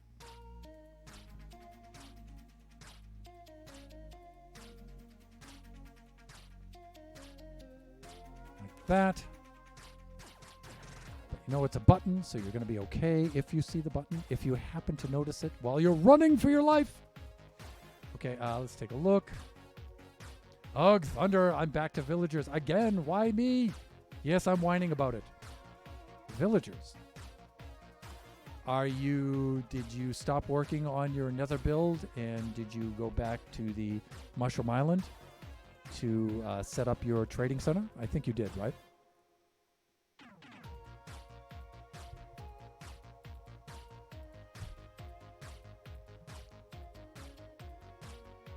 Okay, so I think we're at 3 double dead ends. There's 1, there's 2, there's 3. I should have a 4th one around somewhere. That's a Ravager. That's a Ravager. Now, I had more like this kind of thing where it was an internal double dead end like this. But you know what? I'm not sure I like this too much. It certainly functions and it works well enough. But I'm not crazy about these, so I'm going to take these out.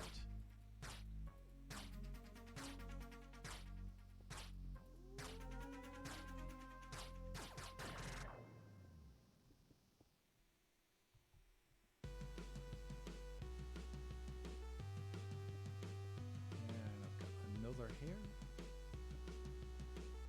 That was like a double-double dead end. So we can take this out. All that work, all that redstone. It's creative, people. It's going to be okay. We can take this out. I don't like that design for that. I think I have something better in mind for those. So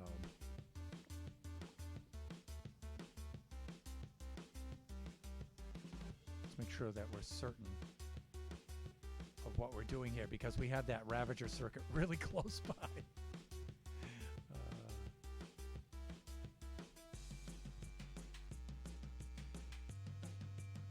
So, yeah, this is good. We can take this out. We're safe. We're safe.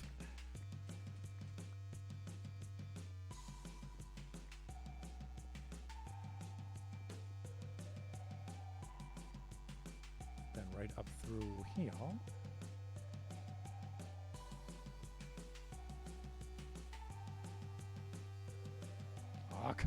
Ends. Like that, I think we're good there, right? Almost.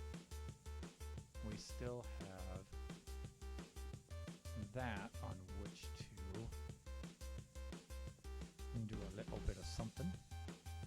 Now, see, I don't want to put one of those dead end things here because I've got the Ravager circuit right there and stuff. I could do something. But you know what? I think I want to come up with something different for there. So I have 3 of these. I'd like to install one more of these somewhere.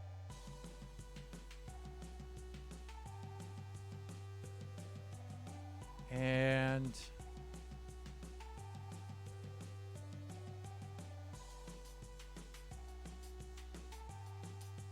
where can that be?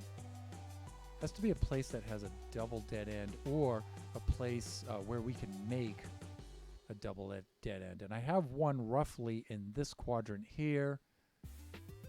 See where I have one roughly in that quadrant. So I know I want to put one here somewhere. So I have 2 Ravager things in the same quadrant. That's a little weird.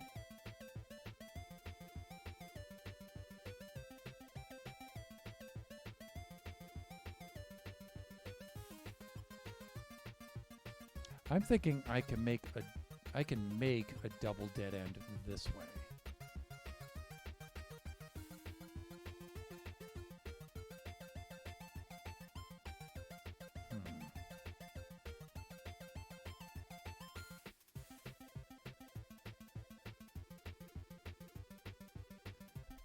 The easiest thing to do would be to make something right here.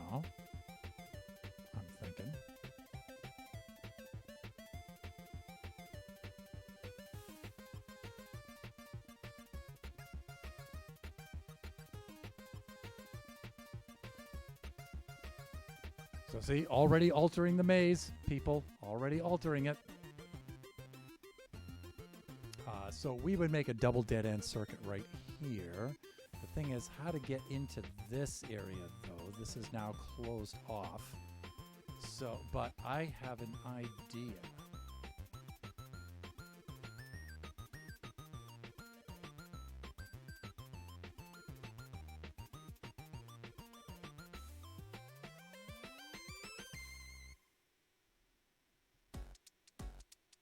I have an idea. Now I'm thinking on how to alter this. I'm going to definitely make this dead end shorter. That's going to happen.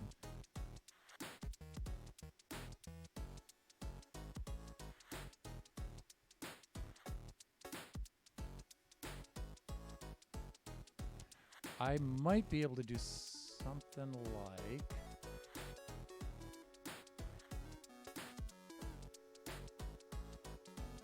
Okay, I think I want to open this up here.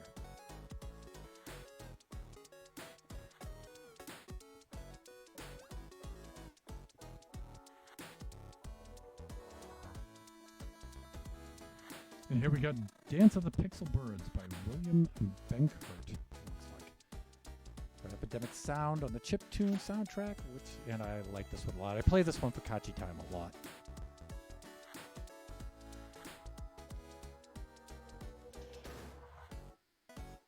Yeah, I need glass. Oh, yeah. Yep, buy the glass. I ran out of glass while working on the spawn-proof... Oh, yeah, for the... right. So back to the Mushroom Island to get a bunch of traders for glass. All right, so I'm thinking of doing something...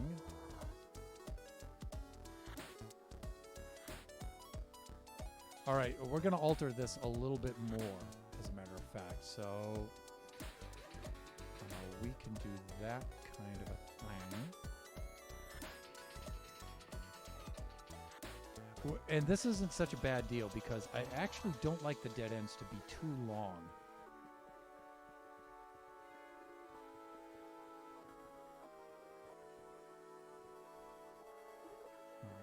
this, I'm thinking, should be all stone like this. Okay, that's better. This will lead you over to here and over to here. I think I know how to fix this too.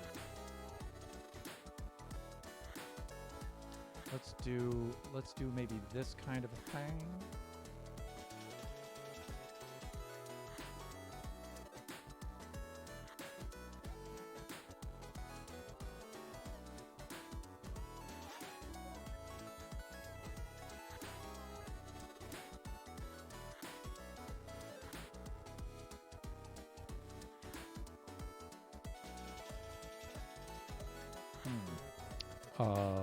Right.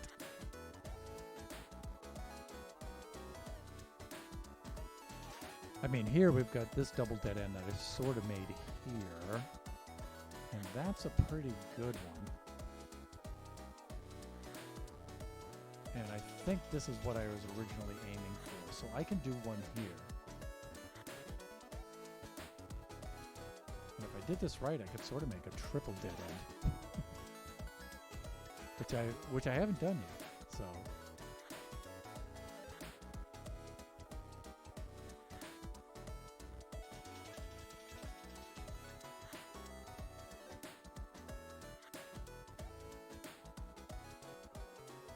how am I doing for time here? I gotta keep an eye. Okay, so it is 1:49. I have 11 minutes left to the stream. I definitely want to raid out today, so.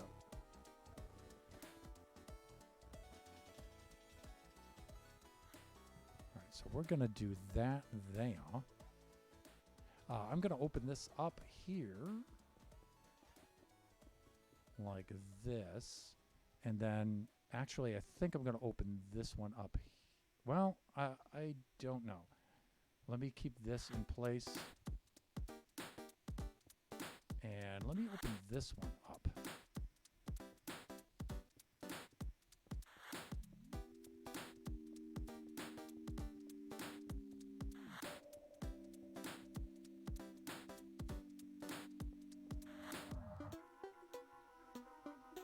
Okay, I like the way that this looks.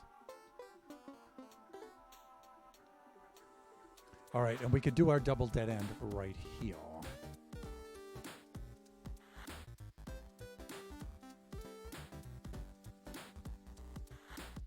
Yeah, I like this. So the map has just changed again, everybody. Or the maze.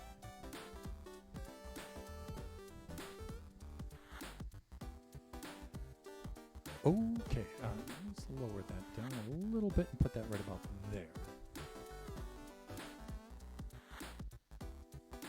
All right, and here is the double dead end that I would like to use. So let's do button. He typed butt again. Okay, that's good there. I believe the way I do the circuitry is like that, and I usually extend the platforms out too. So. 1, 2, 3, 4, 5, 6, 7, 8. Okay, so like this. Let's give ourselves a fill command. Now, I like to have a platform around the maze on the outside so we can put circuits and things out there. I find that very helpful. Now, this may not reach all the way down to here. It might not. That's a lot to fill there, but it is only one layer, so. I think the limit is like 10,280 blocks it can fill at a time. So.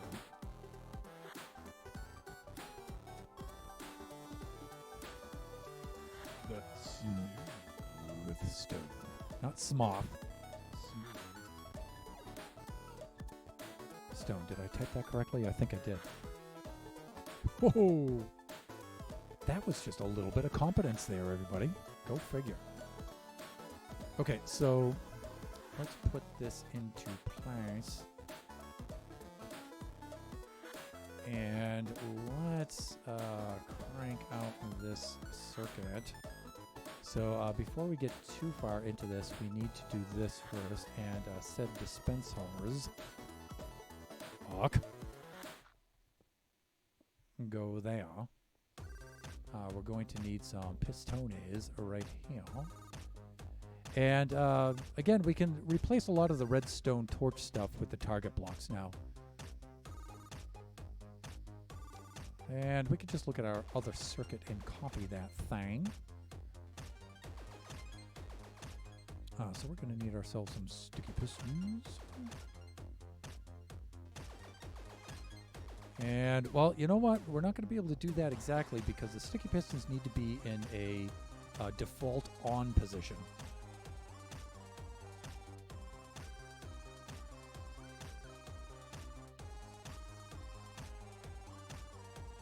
Ok. And let me see. If they're default on, they need to be back one. Thusly.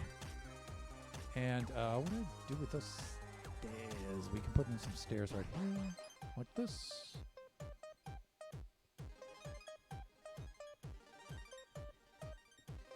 And then we can put in the blocks like that. Okay, so when those are in the default position, those will slide forward and cover those up. All right, so we're good there.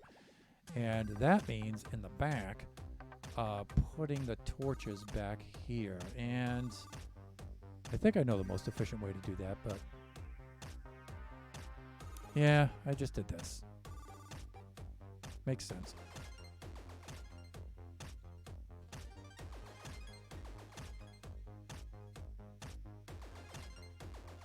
So I just put some blocks like that. And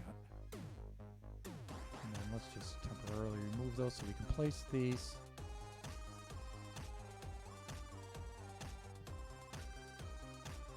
Okay, and we should have heard those activate and move into place, and yes, they did.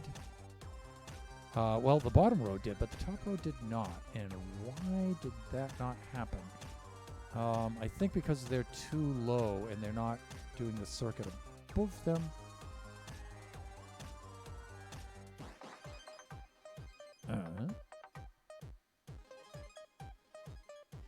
Did I miss a row of these or something? No.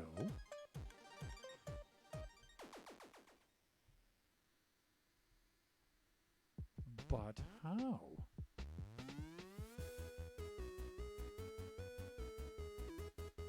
How is one of these moving both? That's kind of weird.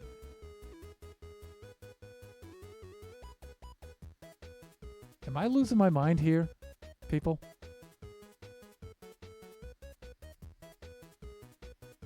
I would think I would need...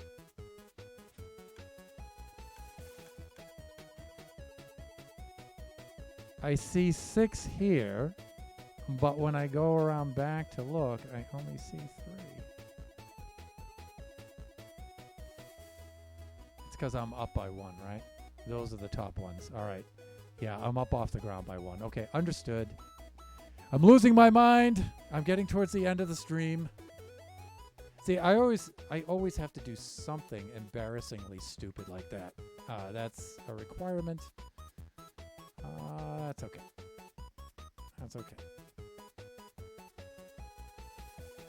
Fortunately for me, I'm past the age of embarrassment, so this is how we get things done. By humiliation. Okay, so we're good there. And I think I just opened those up so I can see things along the top. And we're in the top position there. We're good. Okay, and now I put my timing circuit into place here. And let me see. I have 56. I have 4 more minutes of stream.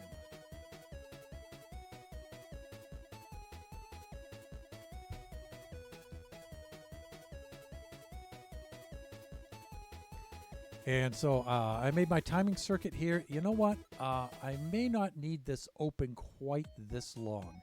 I may make my timing circuit here a little bit shorter. But let's get some smooth stone, and I'm going to bring this across here. 1, 2, 3, 1 out like that, and 1, 2, 3, 4 out like that. Fact. And see, Brain has already forgotten. That's so not good, Thunder. I thought I went and did something like that. Now, Brain, please just keep this in the short-term RAM, okay? Okay, just 3 all the way back like that. That's really easy to memorize. That should be okay. Like that, okay? Can you think you can handle that? No, clearly. He said to himself. He replied to himself. Observer. We'll do our observer stack. That's easy to do.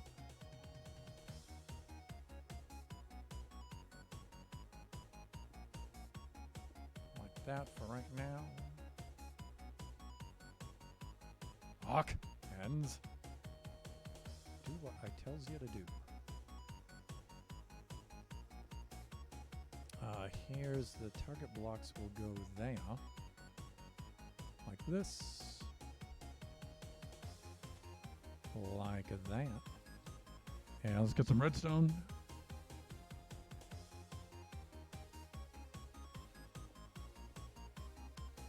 Like this, and we need a repeater. Set to 1 tick. And like I said, we need to remove these blocks so we can access the dispensers. All right, and I know we're going to need at least 1 redstone line running that away. Okay, and then we just need our clock circuit over here, our delay circuit. And let me see, I moved that one over this way. I think I moved it over this way just to avoid anything along with that. I might be able to make a shorter circuit for this, but I don't know. And the length of the circuit, you can alter with the number of comparators like this. So let me see. I have my feed block. Actually, the position of these 2 blocks doesn't really matter so much. Go 8 this way. It's just important to have that feeding into that block. All right, in that kind of direction. And we're over here like this.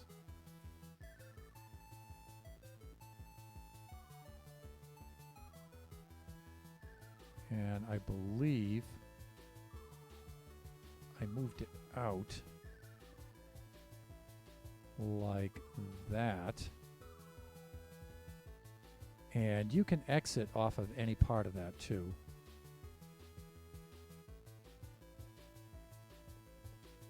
Like this, and comparator. I think we're done with target blocks for right now. Like this, like that. Now, I think I can run it off of that side, but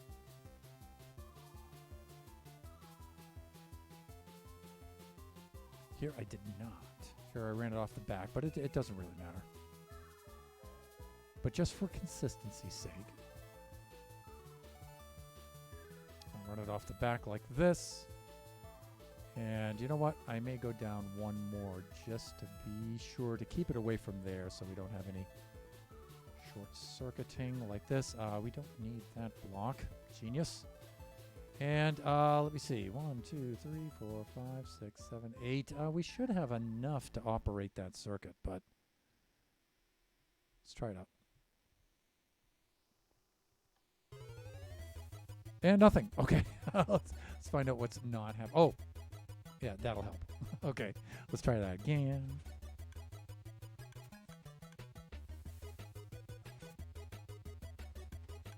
Okay, what's happening there is we need repeaters to even out the signal. And where did I put... Well, I put 1 repeater just before here, so they get the same signal strength. Because if you don't do that, they get diminishing signal strengths across here, and they will fire unevenly.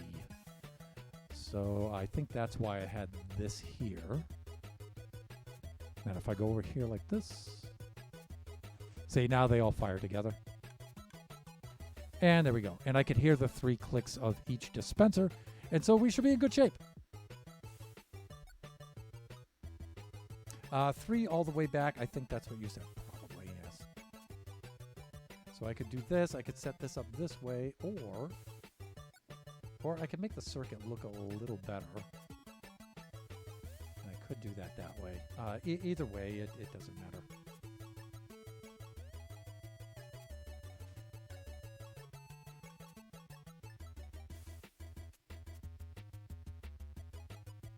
This, either way it runs just fine.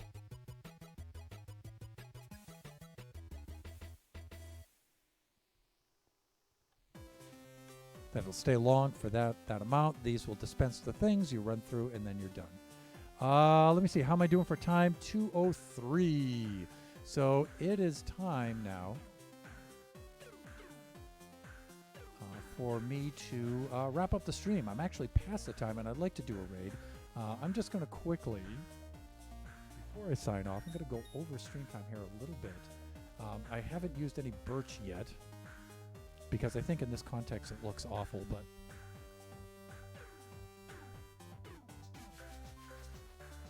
I just want to put these down here.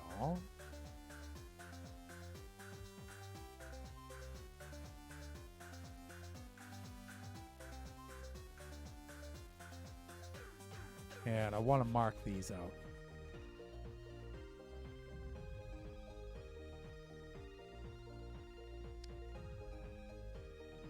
So I just want to finish up putting in the color. So I come into here like this, run along like this. I come into here. Oh, there's that's a very short one, but that's okay. And you know what? We can put some plates, maybe like that. Okay, that's good. Now this here is a little bit longer of a dead end. In fact, I'm thinking of changing this and opening this up here and closing it there. I might do that because this is a pretty long dead end. That's a little bit too long. So let me experiment with that and see what that's like. But I think we'll be okay, and we'll just wrap things up with this. I just want to do this while it's fresh in my head. If I do a raid, I'm going to not do this.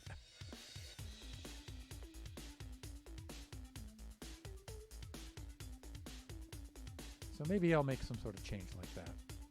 And the more these last-minute improvisations, I think it throws off viewers just a little bit more. Making these kind of like last-minute, impulsive, spontaneous changes like this.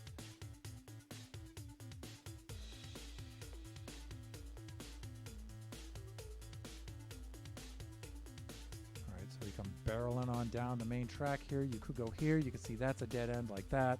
You could come through here, take left or right. You could come through here. That's also a dead end. And it's a very, very short one. But there's nothing wrong with short dead ends.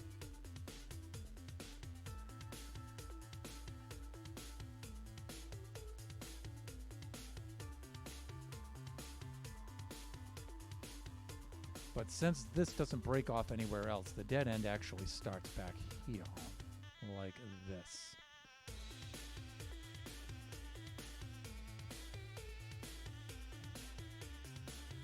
That's not the case here, because here you can go to that dead end or this one. So, and let's do this.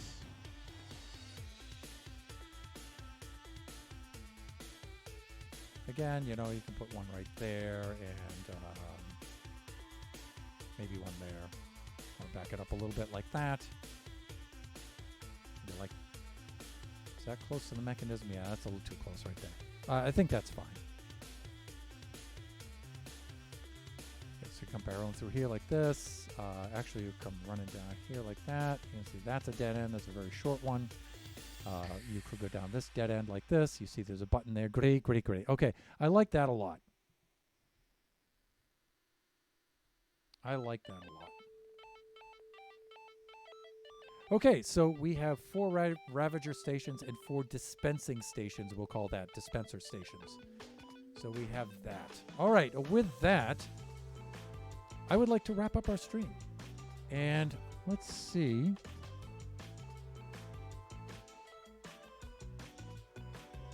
To whom we can raid.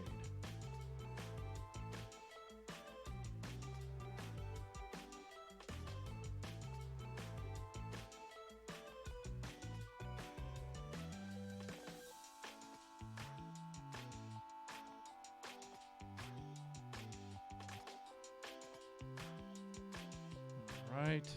Can you just give me a sec here? Answering a text from Biggie, but you know, it's a little time sensitive, so I might want to share that. Okay. You know what? Now, Tanisha is Oscar is a fan, and Princess Nebula, I believe, and Princess, come on, help me out here. Tabs, that's what I'm trying to say.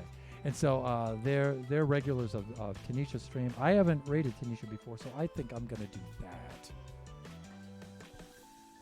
that. Let me see. Is it bad I am getting rid of villagers if they don't have a glass trade? I would not hesitate at all. You know what I use? I banish them to the iron farm to live a life, the rest of their lives out in perpetual fear. Or I put them in the villager breeder. That's what I do. But, you know, they can only hold so many, so.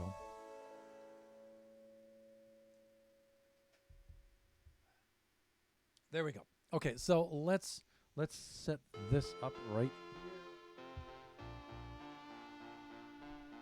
Let's do this, and let's log out of here right now. We will go to our webcam stream scene like this. And let's get ready to do our raid.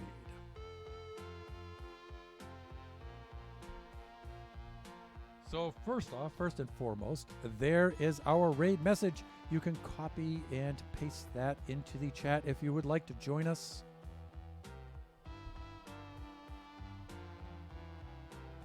And let me make sure I get the case properly on the name.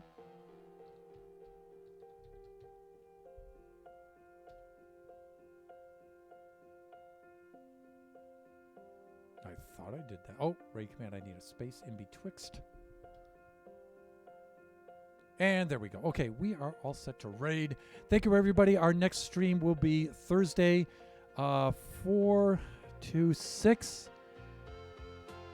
And we'll be doing more on the Generation server, on the survival server, probably working on the storage area down there. So we'll see what's going to go on for that particular day. And then the following stream after that will be Sunday. That'll be 4 to 6. And that will be Kachi Town. So please join us for them. Let's go raid Tanisha, and let's see what she's up to. Princess Nebula, see you later, Thunder. Have a good afternoon. You too. Thank you so much, everybody, for dropping by. And thanks again, Siege, for the raid. Good to see everybody. Raiding now.